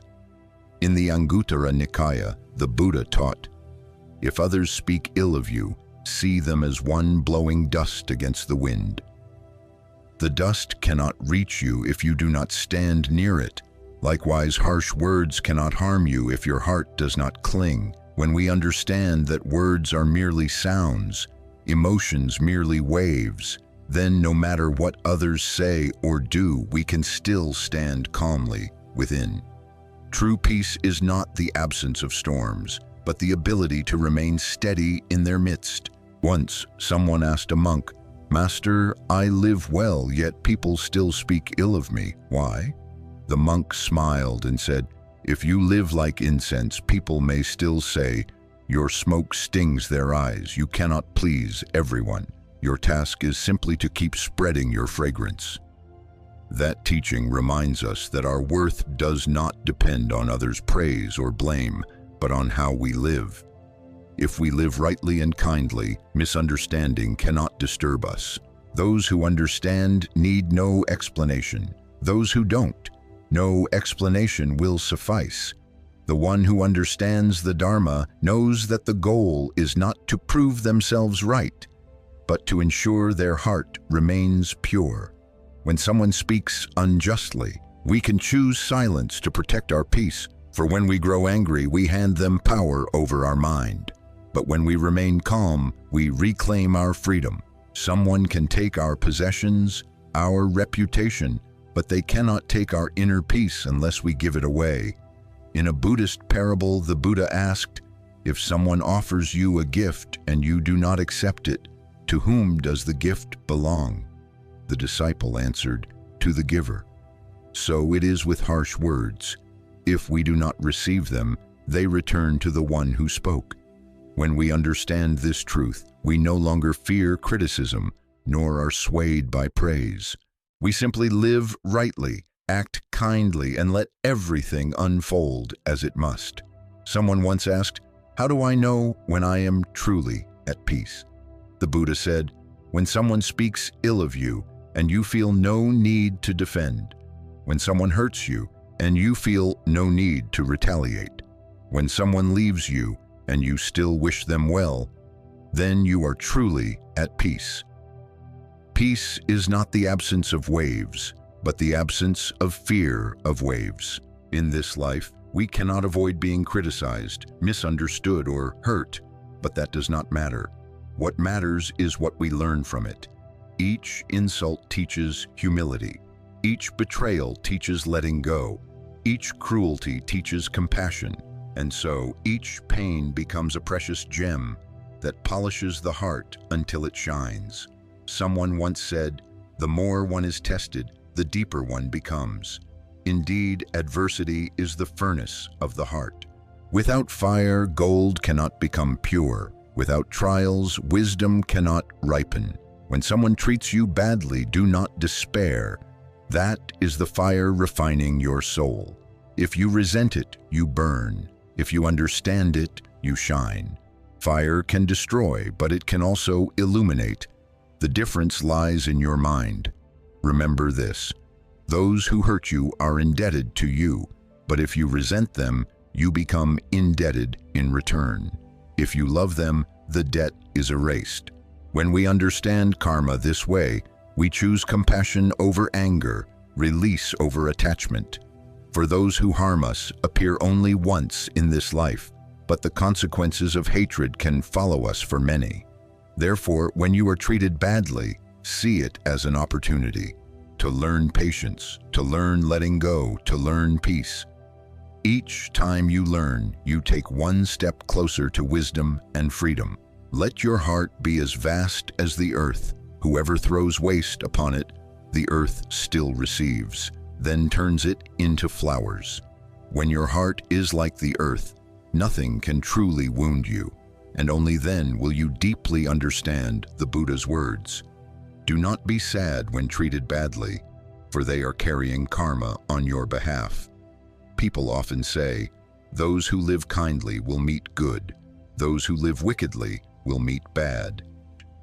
Yet sometimes we see good people suffer while the unjust seem to prosper, and doubt begins to rise. But karma is not as simple as addition and subtraction. Sometimes it ripens quickly, sometimes slowly, sometimes in this life, sometimes in another. The kind person who suffers today is repaying old debts to prepare for future blessings. The cruel person who flourishes today is spending the remnants of past merit before bad karma bears fruit.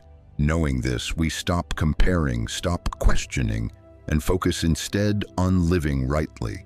The Buddha taught, when someone commits evil against you and you do not respond with evil, your karma ends there.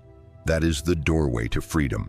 But if you react with anger, words, or revenge, you tie yourself to a new chain of karma. Thus, every time we endure pain with calm, we are not losing, we are releasing. Many suffer because they keep asking, why would they treat me that way? But once we walk the path of Dharma, that question becomes unnecessary. How others behave is their karma. How we respond is ours. When we choose peace, we choose liberation. Others may bring storms, but we can choose to be the sky. Storms pass, the sky remains. Some people appear only to teach us a lesson, then leave. Some come to hurt us so we may learn to cherish ourselves. Some come to test our patience. Each person is a mirror reflecting a part of our own mind. If we see someone as cruel, perhaps we too have once been so in subtle ways. If we see someone as false, perhaps we too have not always been true to ourselves. When we understand this, resentment dissolves and gratitude arises, for they help us see the corners of our hearts still in shadow. Once, a student asked his Zen master, "Master, why is it that the better I live, the more people envy or resent me?" The master smiled, "Because light always makes darkness uneasy. When you shine, those still in darkness will feel discomfort. Your task is not to make them like you. It is to keep your light from going out. Those words hold great depth.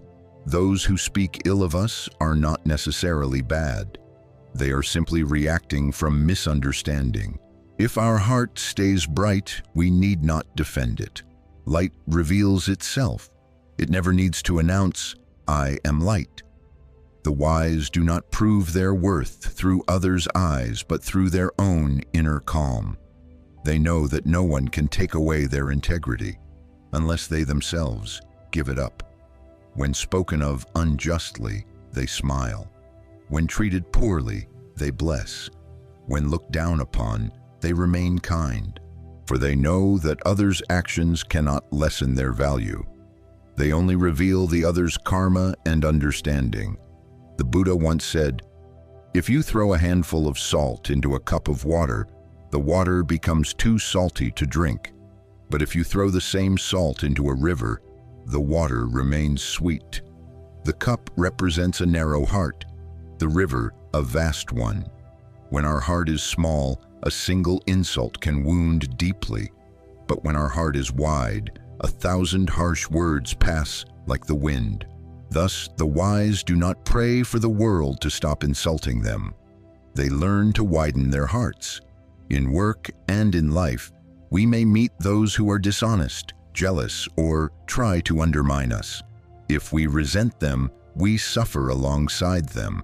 But if we understand that they are creating karma for themselves, anger disappears. One who understands cause and effect does not demand justice, because they know the universe already balances itself. All we must do is keep our heart kind, do what is right, and let karma do the rest. When faced with injustice, ask, "What can I learn from this?" Perhaps patience, perhaps resilience in the wind, perhaps compassion for those who do not understand. Life never gives us what we want. It gives us what we need to grow. Every person who interacts with us has a role in that unfolding. When we see all experiences as part of our practice, suffering lessens and blame fades. One day, after enough storms, we will realize that no one is truly our enemy. Those who hurt us today may awaken us tomorrow. Those who make us cry today may bring us closer to the Dharma. Life never takes anything without giving back a greater lesson. Those who live by the law of karma neither resent life nor blame others. They know that all things come together in part by natural cause. To those who come, they give thanks. To those who leave, they send blessings. To those who cause them pain, they offer gratitude, for they help them learn how not to suffer. And so each day lived in mindfulness, and compassion is another knot of old karma untied, another steady step on the path toward awakening. In the end, what matters most is not how others treat us, but what we learn from how they do. When we see that truth, we no longer feel sadness or resentment, only gratitude. Gratitude for those who loved us and for those who hurt us alike, for all of them are helping us return to our true home, the peaceful heart that has never been lost. Someone once asked, "If others treat me badly, should I leave or should I endure?" The Buddha replied, "Leaving is not always liberation, and enduring is not always suffering. What matters is whether you understand the meaning behind it. Sometimes we must stay to learn patience. Sometimes we must leave to learn release. Each situation is a lesson, and only a mindful heart knows when to stop and when to go. In this life, we cannot avoid meeting those who wound us. An unkind relative, a jealous co-worker, a friend who betrays our trust. When mistreated, our first reaction is often resentment, to argue, to prove, to retaliate. But after the anger fades, an emptiness remains. In that silence, if we listen carefully, a gentle voice arises. Stop. Stop to look within and see what resides there. Stop to realize that suffering does not lie in others but in our grasping. When we cling to the wound, we deepen it ourselves. But when we let go, the wind heals it. Forgiveness does not mean forgetting. It means no longer allowing the pain to control us. The wise do not seek revenge, for they understand that karma never needs anyone to act on its behalf. Karma has its own way, precise and fair to every breath. Those who sow harmful seeds will, sooner or later, reap suffering. Those who suffer losses today, yet keep a kind heart, will find peace tomorrow. We need not wish for retribution to come quickly, only trust that it never disappears. Once a man shared that his close friend had deceived him, taking a large sum of money. He was furious, heartbroken, and sleepless for months. Each time he remembered, he longed for revenge. But one day, while visiting a temple, he heard a monk say, "When you hold hatred, you are carrying someone else's karma." In that instant, he awakened. From then on, he let go of revenge and focused on rebuilding his life. Years later, he regained success, while the friend who wronged him fell into debt. He said, "If I had chosen hatred back then, I might have lost my entire life." In truth, forgiveness is a form of wisdom. The ignorant hate, the wise understand. The compassionate love. Hatred narrows the heart, understanding opens it. Compassion expands it infinitely. When we realize that those who hurt us are themselves in pain, the burden lightens.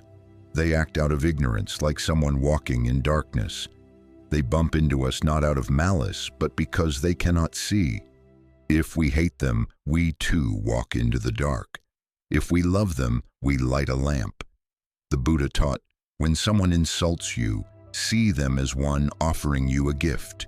If you do not accept it, the gift remains theirs. Harsh words, cruel actions, if we do not take them in, they cannot hurt us.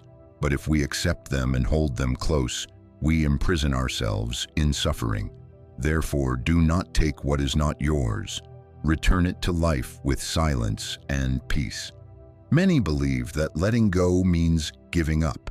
But in truth, letting go is keeping what is worth keeping. We may not be able to let go of a person, but we can let go of our resentment toward them. We may not forget a story, but we can stop letting it wound us. Letting go is not turning away. It is ceasing to cling, like dropping a stone into a river. It doesn't vanish instantly, but the current carries it away, and we grow lighter. Some say, "I live kindly, yet I am still treated unfairly." The Buddha taught, a kind person is not one who never suffers, but one who transforms suffering into the path. Suffering does not come to punish us, but to refine us. Without those who mistreat us, how could we learn patience? Without betrayal, how could we learn discernment? Without misunderstanding, how could we learn the worth of sincerity? Sometimes the very people who hurt us are helping us pay off old karma. They carry part of the weight we have not yet released. When we see this, we no longer see them as enemies, but as helpers on the path. They come, they cause pain, then they leave, leaving behind a wound, but also a lesson and a deepened strength. Like strict teachers, they come not to please us, but to teach us. If everyone in our lives were kind, we would never know our strength. If life were always easy, we would never learn how resilient we are. Just as gold must pass through fire to shine, one must pass through hardship to find peace. Suffering is the shortest path to wisdom, if we see it through the eyes of practice. So whenever we are treated badly, instead of asking, "Why did they do that?" ask, "What has my heart learned?" If we learn patience, if we learn to keep from hating, then we are the true victors. But if we let anger fill our heart, then even when justice is served, we lose, for outer fairness cannot replace inner peace. Remember, those who hurt us are merely playing the role of helping us settle our karmic debts. When their role is done, they leave, and we continue, lighter, clearer, freer.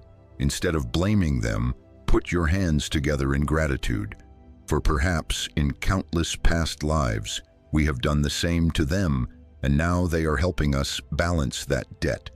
In life, there are wounds invisible to the eye, yet deeply painful within. A harsh word, a disdainful glance, a cold gesture. They can leave a scar on the heart for years. We ask, why am I treated this way when I've lived kindly? And we carry that question for a lifetime, each memory reopening the wound. But when we look deeply into the Buddha's teachings, we see that no pain arises without a cause. The Buddha taught, all suffering arises from conditions. Those conditions may come from this life or many past lives. Some people come to repay an old debt. Some come to repay theirs with us. Some come only to plant a seed of patience, of understanding, of compassion. When we see life through the eyes of karma, resentment dissolves. Those who make us suffer today are truly helping us shed old burdens. Look back at your life. Sometimes those who hurt you are the very ones who awakened you. Through betrayal, you learned sincerity. Through criticism, humility. Through abandonment, self-reliance. Through mistreatment, unconditional love.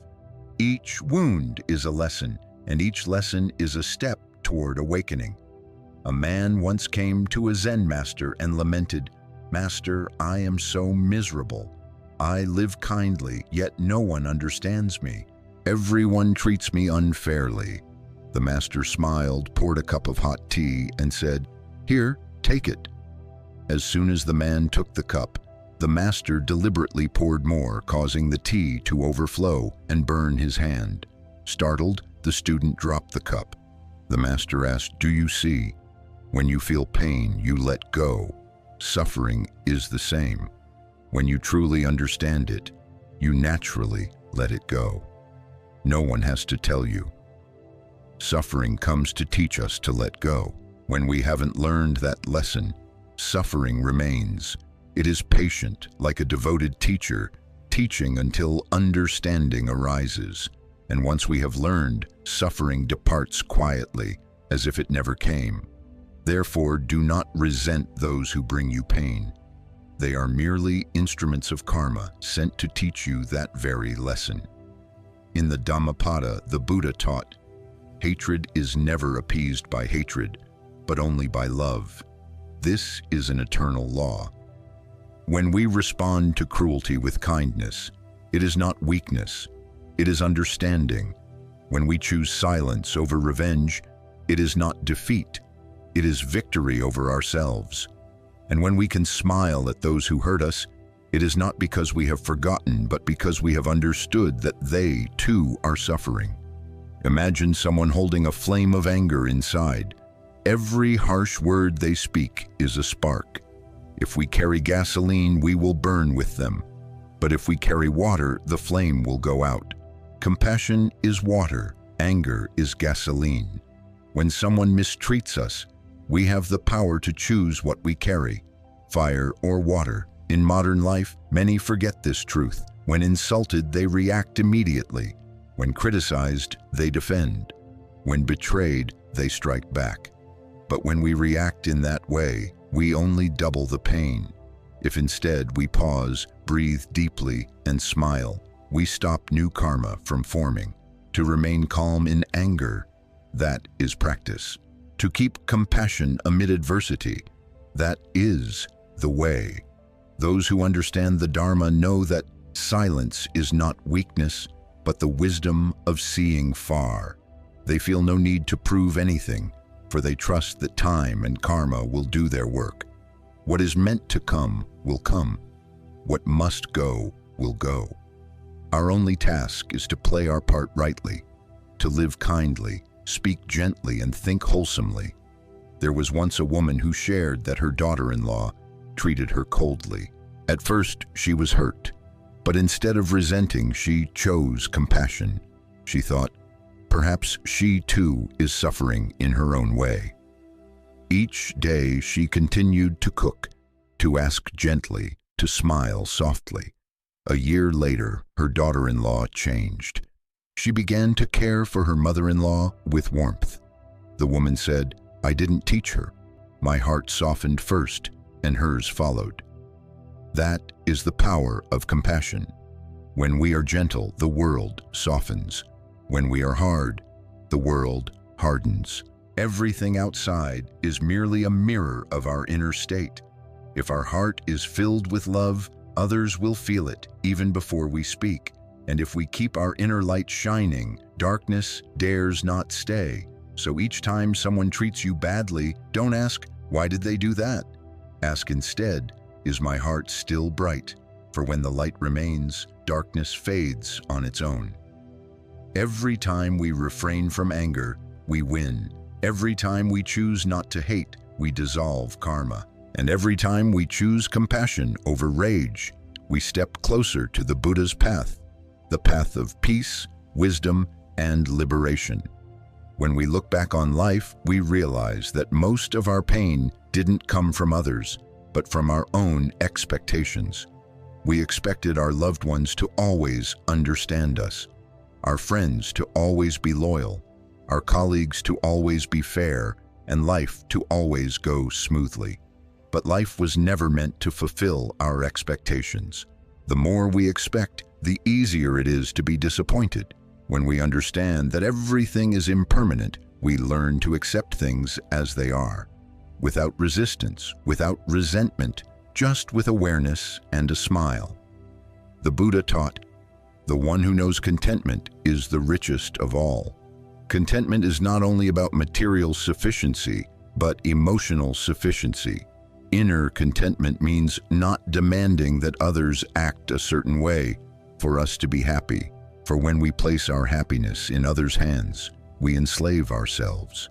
When they are kind, we are happy. When they are distant, we suffer. But when we learn to find peace within, no one can take it away. Whatever people say, however life changes, we remain steady and serene. Someone once said, "The most miserable person is the one who constantly expects others to treat them well." It's true, for when we expect, we hand others control over our emotions. If they act as we wish, we're pleased. If they don't, we're hurt. But when we stop expecting, we are free. Free from waiting for love, for understanding, for apologies. Freedom is realizing that everything happens by cause and condition, and everyone simply plays their role in our story. A Zen master once said, "When someone hurts you, don't react right away. Ask yourself, what am I seeing in them that I have not yet seen in myself?" This teaching is profoundly deep. Often those who anger us touch the tender parts of our own hearts. They say a word, and we flare up, not because of them, but because of a wound within us that has not healed. If we were truly at peace, no one could disturb us. So instead of hating those who hurt us, we can thank them for pointing us back to the parts of ourselves still in need of light. In the sutras, the Buddha compared the human heart to a lake. When the water is muddy, we cannot see the bottom. But when the water settles and becomes clear, we can see every pebble and fallen leaf. The mind is the same. When it is clouded by anger and resentment, we cannot see the truth of things. But when the mind grows still, we begin to see that those who cause us pain are merely beings lost in ignorance, driven by delusion. When we see this clearly, anger fades and compassion takes its place. Compassion does not mean indulgence. Compassion means understanding, letting go of hatred, refusing to add another seed of suffering to the world. When we answer harm with kindness, we do not only liberate the other person, we also liberate ourselves. The one who hurts us may not change, but our heart becomes lighter. And when the heart is light, suffering has nowhere to cling. There was once a woman betrayed in love, so deeply wounded that she lost faith in everything. For a long time, she lived in bitterness and anger. Then one day, she heard these words, "The one who causes your pain is helping you learn how to love without attachment." She began to reflect and realized that her love had been full of possession. She had loved to be loved in return, not out of a wish to give. Seeing this, her heart softened. She no longer hated the one who betrayed her. She simply felt compassion. compassion for someone who did not know how to love, and compassion for the part of herself that once did not understand. Unconditional love is the highest form of compassion. It does not depend on whether others deserve it, only on whether our heart is awake. When the heart is awake, love arises naturally. To those who speak harshly, we feel compassion because they suffer. To those who betray, we feel compassion because they are lost. To those who leave, we feel compassion because their karma is not yet ripe. And when we can love in this way, no one can truly wound us anymore. The Buddha taught, those who can transform suffering into wisdom are the ones who truly practice. Every hardship is an opportunity for cultivation. When we are treated badly but still keep a kind heart, merit grows within us. When we are misunderstood yet stay calm, karma dissolves. When we stop reacting and simply observe with understanding, we are walking the true path of liberation. Life is a long journey, and each of us is learning a lesson of our own. Some learn to give, some learn to let go, some learn to forgive.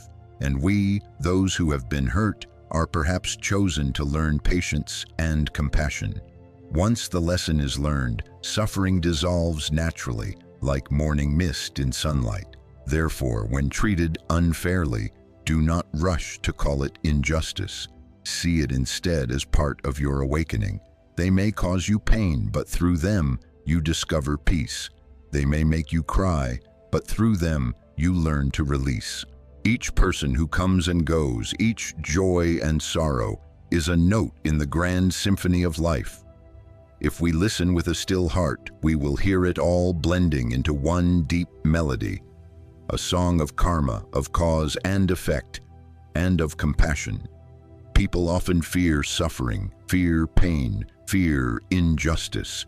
Yet the more we fear, the more we suffer, because suffering is an inseparable part of existence. No one can avoid it, only learn to walk through it. The Buddha said, "Suffering is the teacher of humankind." If you look closely, you will see that suffering contains light. Suffering is a mirror reflecting our mind. When we are angry, it shows us our fragility. When we are afraid, it shows us the weakness of our faith. When we resent, it reveals the limits of our compassion. Thus, those who understand the Dharma do not run from suffering. They learn from it. When mistreated, our instinct is to prove ourselves right, to fight back, to make others see their wrongs. Yet the more we struggle, the deeper we sink into the cycle of hatred. Instead of looking outward, turn inward and ask, why does this hurt me so much? What part of me has been touched? Perhaps it is pride, the desire to be seen, the longing to be loved. When we look deeply like this, we see that others are only mirrors. The root of our suffering lies within. The Buddha taught, no one can harm you if your mind is not disturbed. This teaching is the key to inner freedom. When insulted, pause for one breath. Notice the anger rising. Simply observe it. Don't fight it. Don't feed it. Anger is like fire. If we do not add fuel, it will fade on its own. When we understand this, we no longer fear being hurt, for we know that others can touch our peace only if we allow them to. Once, a disciple asked a Zen master, "Master, how can I avoid suffering when people speak ill of me?" The master smiled. "If you are a flower, no one's words can steal your fragrance. It fades only when you let your own heart wither." That answer, simple yet profound, reveals everything. Others may throw mud, but whether the mud stains the flower depends on how the flower receives it. If our heart remains pure, every harsh word becomes just a passing breeze. Life, in truth, is a flowing river full of waves, sometimes calm, sometimes stormy, but water remains water. Likewise, our emotions rise and fall. But if we return to our breath and stay mindful, we will see that these are merely waves moving across the surface of the lake of our mind. The Buddha taught, Mindfulness is the raft that carries you to the other shore. With mindfulness, we are not swept away by emotions. We simply observe, recognize, and smile. Remember, those who mistreat us act out of ignorance. They do so not because they are strong, but because they are weak. A person with true understanding and compassion would never wish to hurt another. When we see the weakness within them, resentment naturally fades. We no longer wish to retaliate. We only wish to help them escape their darkness through the calm and light of our own peace. Someone once said, "Forgiveness is not because others deserve it, but because you deserve peace." Indeed, when we forgive, we do it not for others, but for ourselves. Resentment is the chain that binds us to the past. The more we hate, the more we remember. The more we remember, the more we suffer. Only by letting go can we be truly free. There was once a woman betrayed by her closest friend. For 2 long years, she lived in bitterness and anger. She could not forgive, believing that forgiveness was weakness. But one day during a Dharma talk, she heard the Master say, "Forgiveness is when you understand that the other person is also suffering. No one does harm when they are truly happy." She was silent for a long time, then wept. She realized that her friend had acted out of suffering, not strength, and she, by continuing to hate, was doing the same, creating more suffering, so she let go. No apology, no meeting, just letting go. And strangely, from that day on, her heart was at peace. Letting go does not mean forgetting. It means no longer hurting when you remember. When you can look back on the past without ripples in your heart, when you can mention the one who hurt you and still smile, when you can wish them well without choking up, that is true letting go. It is the mark of spiritual maturity. Life is short and resentment is a useless burden. Every time we are angry, we make ourselves suffer. Every time we forgive, we free ourselves. So don't wait for others to change before you find peace. Choose peace today. When someone mistreats you, see them as a mirror, reminding you don't become like them. Take gentleness as your strength, patience as your wisdom, and compassion as your path. And then, looking back, you will realize that those who hurt you were the ones who pushed you closer to the Dharma, closer to wisdom, and closer to true peace within. So don't be sad when treated unfairly. Be grateful, for without them, you would never have known how kind, how strong, and how deep your heart could be. A true practitioner understands that suffering is not the enemy, but the silent friend that awakens us. Every adversity is a reminder, every wound a mirror reflecting our mind. Others are merely the conditions, the cause lies within us. If we sow good seeds, we will eventually reap good fruit. But if we still harbor anger and resentment, no matter how circumstances change, we will remain in suffering.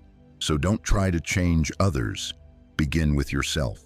The Buddha taught, when the mind is pure, the world is pure.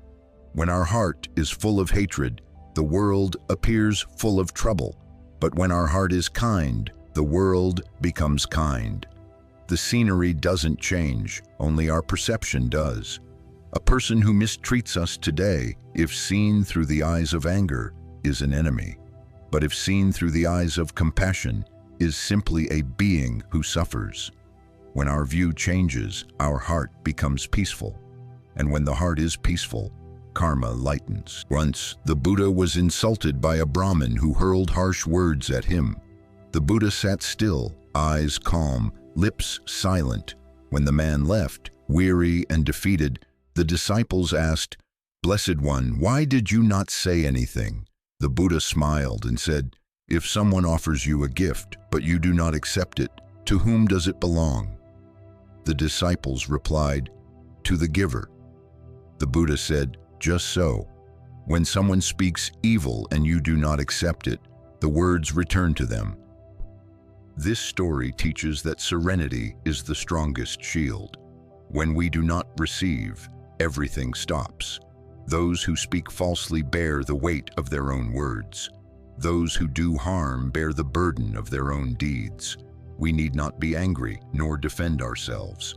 When our heart is steady, no one can touch us. In modern life, we often react too quickly. A criticism, a rude comment, a disrespectful act. They all spark our impulse to strike back. But if in that moment we pause, we are already ahead.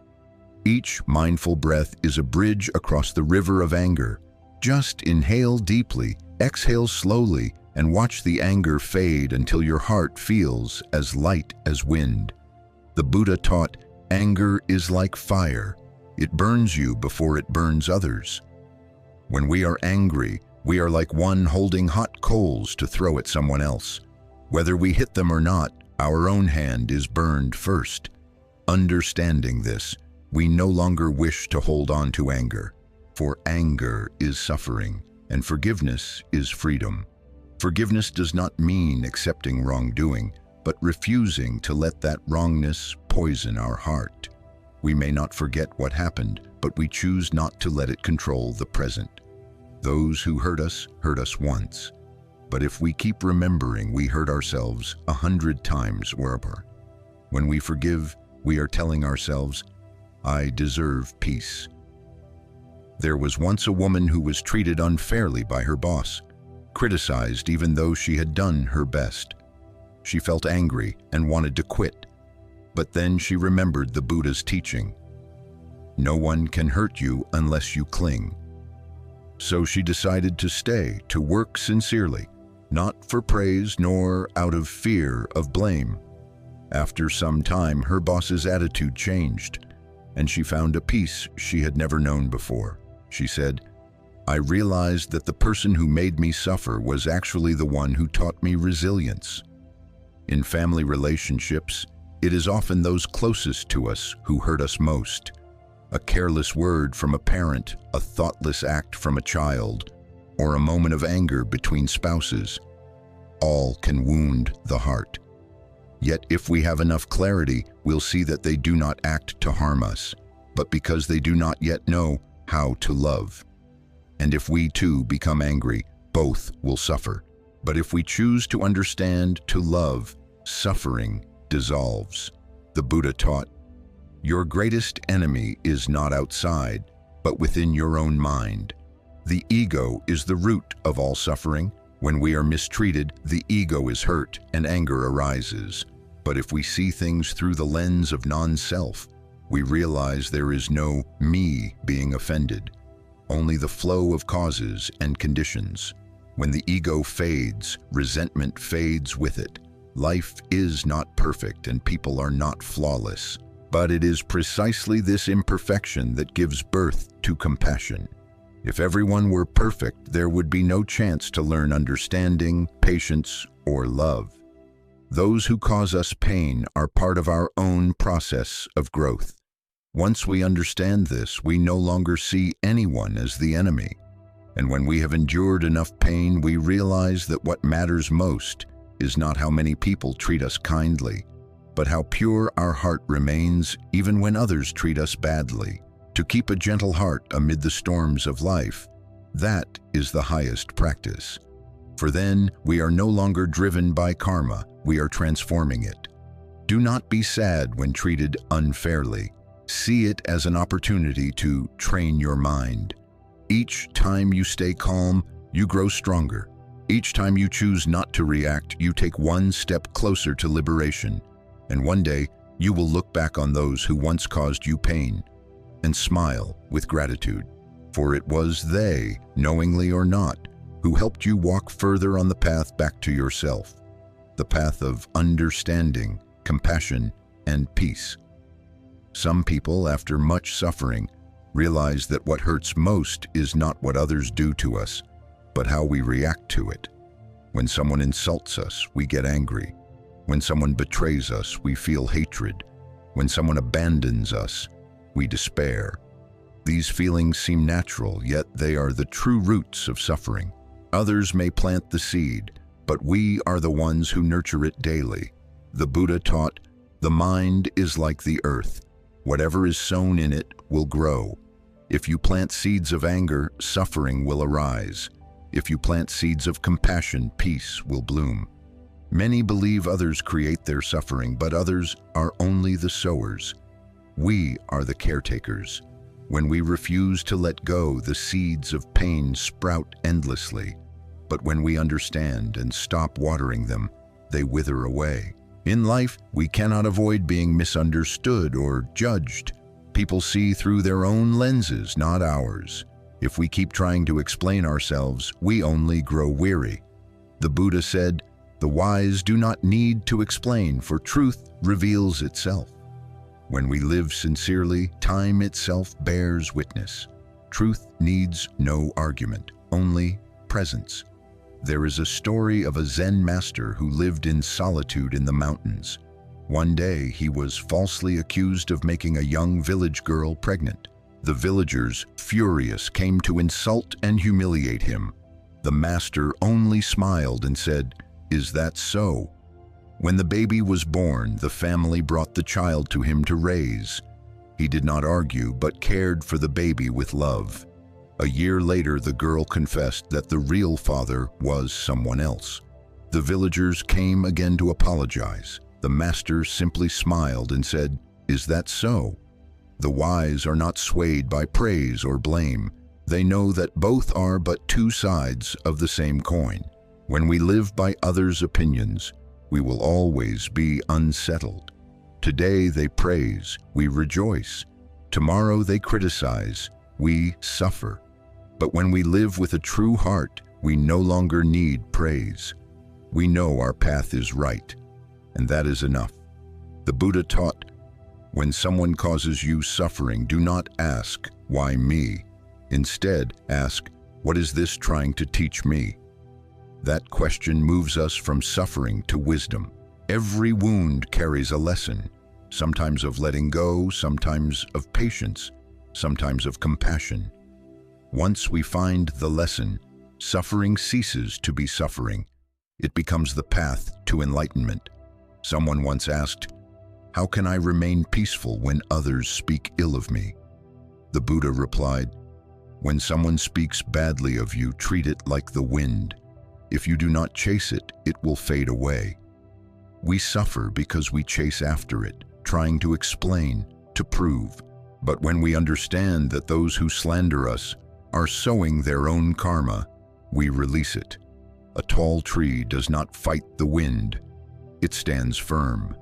The stronger the tree, the less the wind can bend it. A true practitioner does not let their peace depend on others' words or actions. They know each person lives from their own level of awareness. Those at lower levels see faults. Those at higher levels see causes and conditions. When someone harms us, they create karma for themselves. When we stay calm, we create merit for ourselves. Everything is perfectly fair. It only depends on whether we have the wisdom to see it. Once, a mother was deeply hurt when her child, in anger, spoke harsh words to her. She said nothing.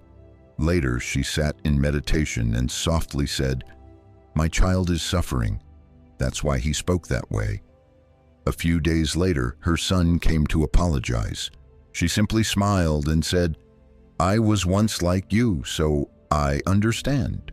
Her compassion healed both their wounds, his and hers. Forgiveness does not need to be spoken aloud. It is the stillness within the heart. When we no longer retell old wounds, no longer seek sympathy, and no longer wish for others to repent, that is when we have truly forgiven. Forgiveness is when we can look at the one who hurt us with compassion instead of blame.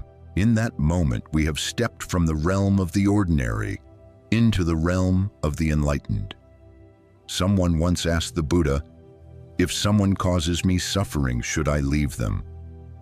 The Buddha replied, "If you leave out of fear, suffering will follow you. If you stay without resentment, you have already overcome suffering." Whether you leave or stay is not what matters. What matters is whether your heart is at peace. There are those who live amidst the chaos of the world, yet remain serene like in meditation. And there are those who dwell in the mountains, yet are full of turmoil. Peace is not found in a place, but in the way we see. When we understand this, everything in life becomes as light as clouds. Those who are kind to us, we are grateful. Those who are unkind, we are also grateful. Those who love us, we cherish. Those who dislike us, we release. Every person is a teacher, each one offering a different lesson. Through them, we come to understand human hearts more deeply and understand ourselves more deeply as well. When the heart is vast, no one can hurt us. When the mind is clear, nothing can trouble us for long. When the heart is kind, we see that everything happens for a reason, and everyone is a condition for our growth. That is when we step out of the cycle of resentment and begin sowing seeds of goodness for ourselves. Do not be sad when treated unfairly, for perhaps the one who hurts you today is your benefactor, helping you repay an old debt. They cause pain, but they also reveal your own mind. And when understanding arises, every wound becomes a mark of awakening, a sign that you have walked through suffering, yet kept a kind heart. Life is not always as gentle as we wish. There will be days when we open our hearts to help others and are met with coldness. Times when our sincerity is met with doubt. Moments when all we seek is peace, yet storms arise. Without inner strength, we easily drown in sadness, loneliness, and a sense of injustice. But if we look through the eyes of a practitioner, we will see that everything has its cause and meaning. Nothing happens by chance, and no one comes into our lives without a message to deliver. The Buddha taught, when you suffer, do not ask why life is unfair. Ask what causes and conditions brought this about. Every pain has a root. The one who hurts you now may be someone you once hurt in a past life. They are merely returning a debt not yet repaid. Understanding this, resentment fades and gratitude arises, for they are helping you lighten your karma. Once repaid, you are free. But if you harbor hatred, you take on new debt, and the cycle of rebirth continues. A true practitioner does not ask, why must I endure this, but says, how fortunate an old karma is being repaid. They know that suffering does not come to destroy, but to cleanse. Every hardship is a rain that washes the dust from the soul. When the storm passes, the sky is clearer, and the heart is brighter. The world may see you as unfortunate, but the wise see you as growing. In the Satipatthana Sutta, the Buddha taught to contemplate body, feelings, mind, and phenomena, to look deeply into oneself. When someone treats you unfairly, instead of reacting, observe, my body is heating up, my heart is pounding, my breath is quick, my mind wants to retaliate. Just notice, nothing more. The moment you see clearly, the fire of anger loses its fuel and goes out. Those who practice mindfulness do not drown in emotions. They transform emotions into the path of practice. Once, a disciple complained to a monk, I try to live well, but everyone still hurts me. The monk smiled gently and said, you are like a lotus seed. To bloom, you must grow in mud. If you fear the mud, you will never flower. The disciple wept. Indeed, kind people often seem to suffer more, yet it is in those very hardships that their hearts are refined. Like the lotus, the deeper the mud, the stronger its fragrance. If we understand that those who hurt us are merely playing their roles in the great drama of karma, we will no longer be angry. When someone insults us, they sow bad karma. When we stay silent, we sow good karma. The universe is perfectly fair, not missing even a single breath. There is no need to argue, no need to justify. Just live with goodness. For the law of cause and effect needs no help from us. It unfolds flawlessly on its own. The Buddha once taught, If you wish to know your past, look at your present. If you wish to know your future, look at your actions today. What we do today is the seed of tomorrow. If we choose resentment, we will meet resentment. If we choose compassion, we will meet peace. That is why true practitioners emphasize keeping a kind heart, speaking kind words, and doing kind deeds, for it is the only way to end suffering. Someone once asked, "If I am always patient, won't others look down on me?" The Buddha replied, "Those who look down on you are creating their own karma. But when you endure without resentment, you are cultivating merit." Patience is not weakness. It is a sign of inner strength. The quick-tempered react fast but are weak in understanding. The patient moves slowly but steadily, for they refuse to let others control their minds. Look at those who are truly peaceful. They never worry about what others say of them. They only care whether they live in accordance with goodness. They understand that worldly voices are like wind blowing through the forest. Trees that are too rigid break, but those that bend remain standing. Thus, the wise learn to be supple as grass, yet rooted firmly in the ground. When we have practiced long enough, there comes a time when we no longer feel the need to forgive, because there is nothing left to forgive. We see no one as wrong, no one as an enemy. Everything is simply causes and conditions unfolding. They come, play their roles, and leave. We stay, learn what we need to learn, and move on. Forgiveness then is what arises when understanding and compassion become so deep that there is no room left for resentment. Those who know compassion naturally forgive. Those who forgive naturally find peace, and those who find peace naturally experience happiness. True happiness does not come from being treated kindly, but from remaining kind even when treated badly.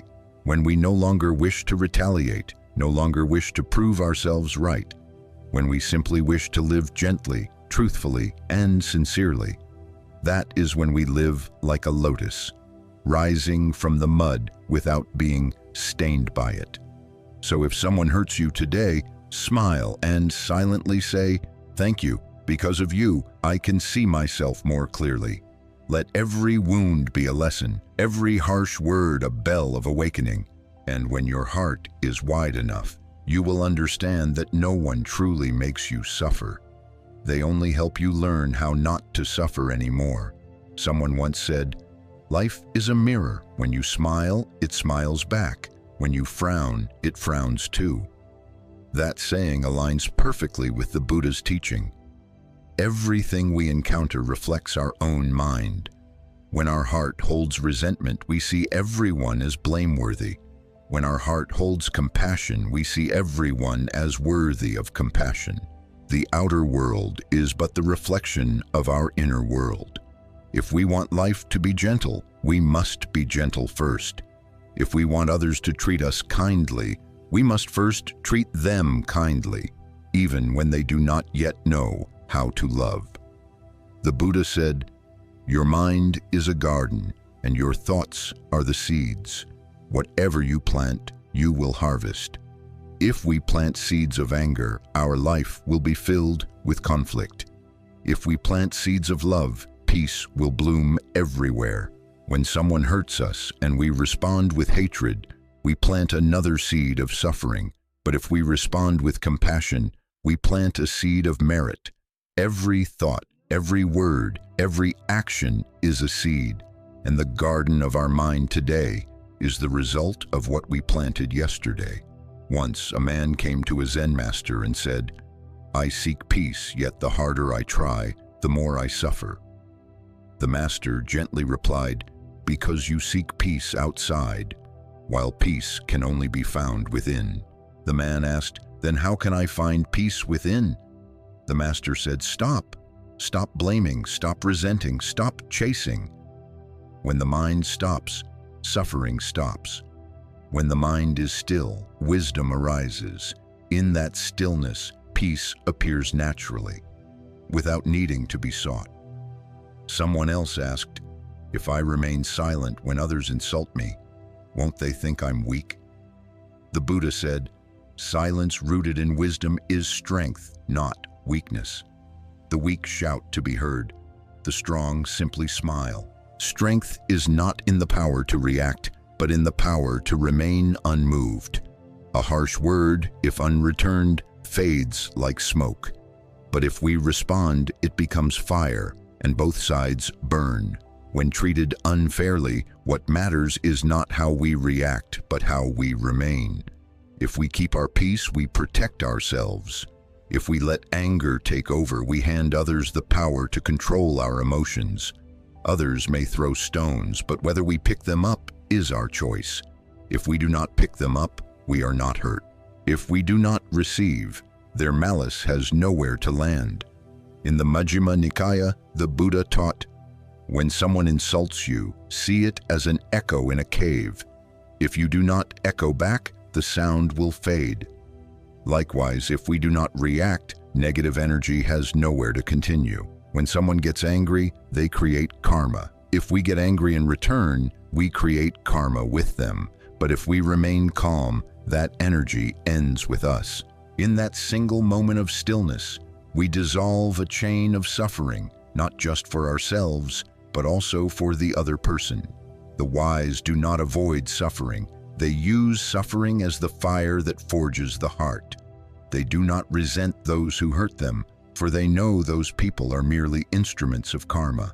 Some come to repay a kindness, some to collect a debt, and some to help us pay ours. Every relationship serves its sacred purpose.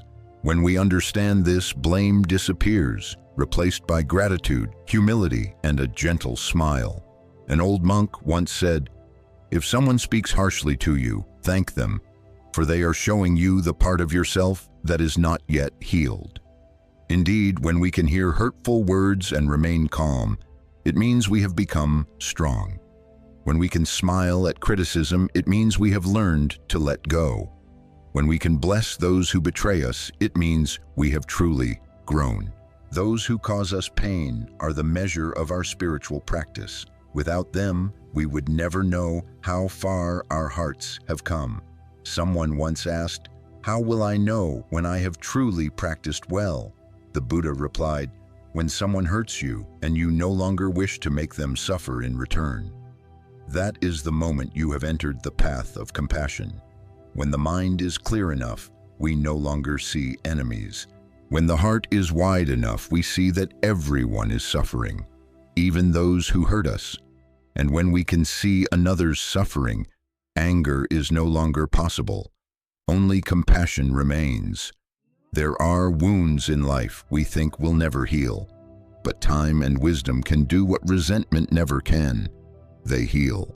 One day, when we look back, we will realize that everything had its reason, and all of it led us to this moment, the moment we understand that forgiveness is freedom, and peace is the reward for those who love without condition. Live like a river. When stones are thrown, it still flows. When mud is stirred, it still clears.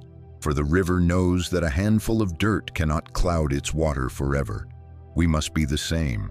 Do not let someone's words or actions keep your heart muddy. Keep your mind clear like water, gentle like the wind, and steady like the earth. When we live this way, no one can truly hurt us, for suffering has nowhere to cling. Do not be sad when treated unfairly. It is only a condition arising to help you train your mind. To learn patience, to learn letting go, to learn compassion.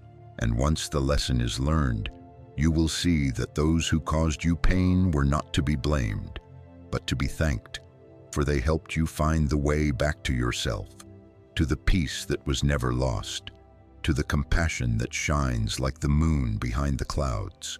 Perhaps only after walking through enough pain do we truly understand what peace is. Peace does not mean no one ever hurts us.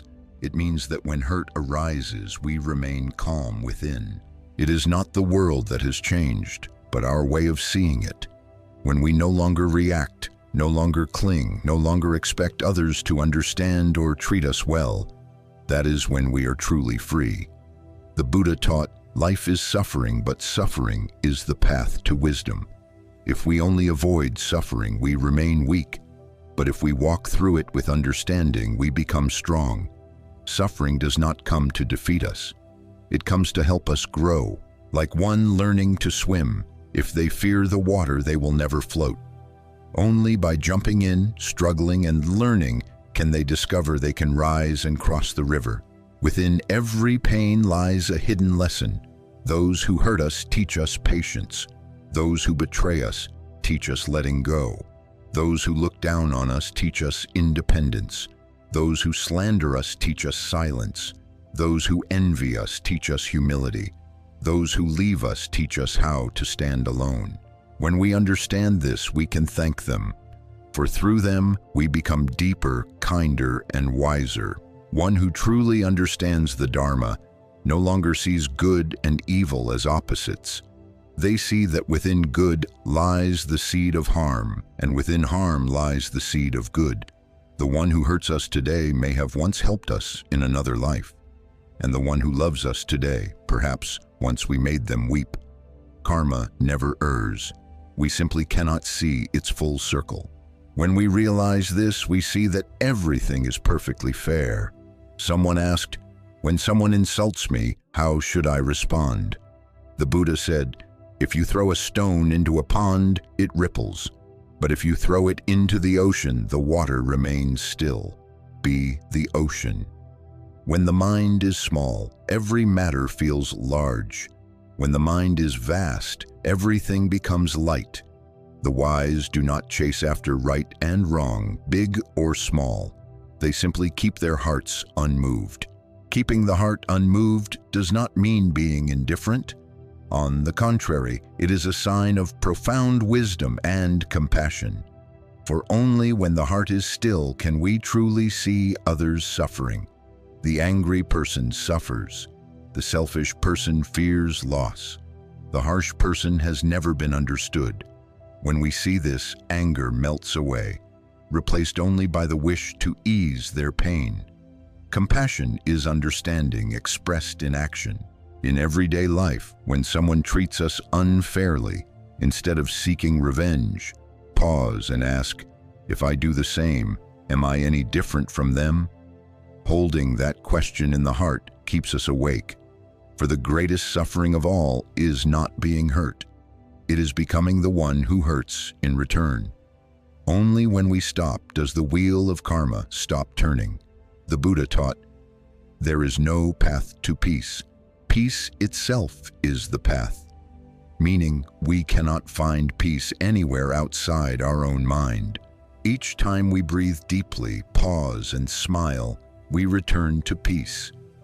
Each time we forgive, refrain from reacting, or let go of resentment, we are already walking the path.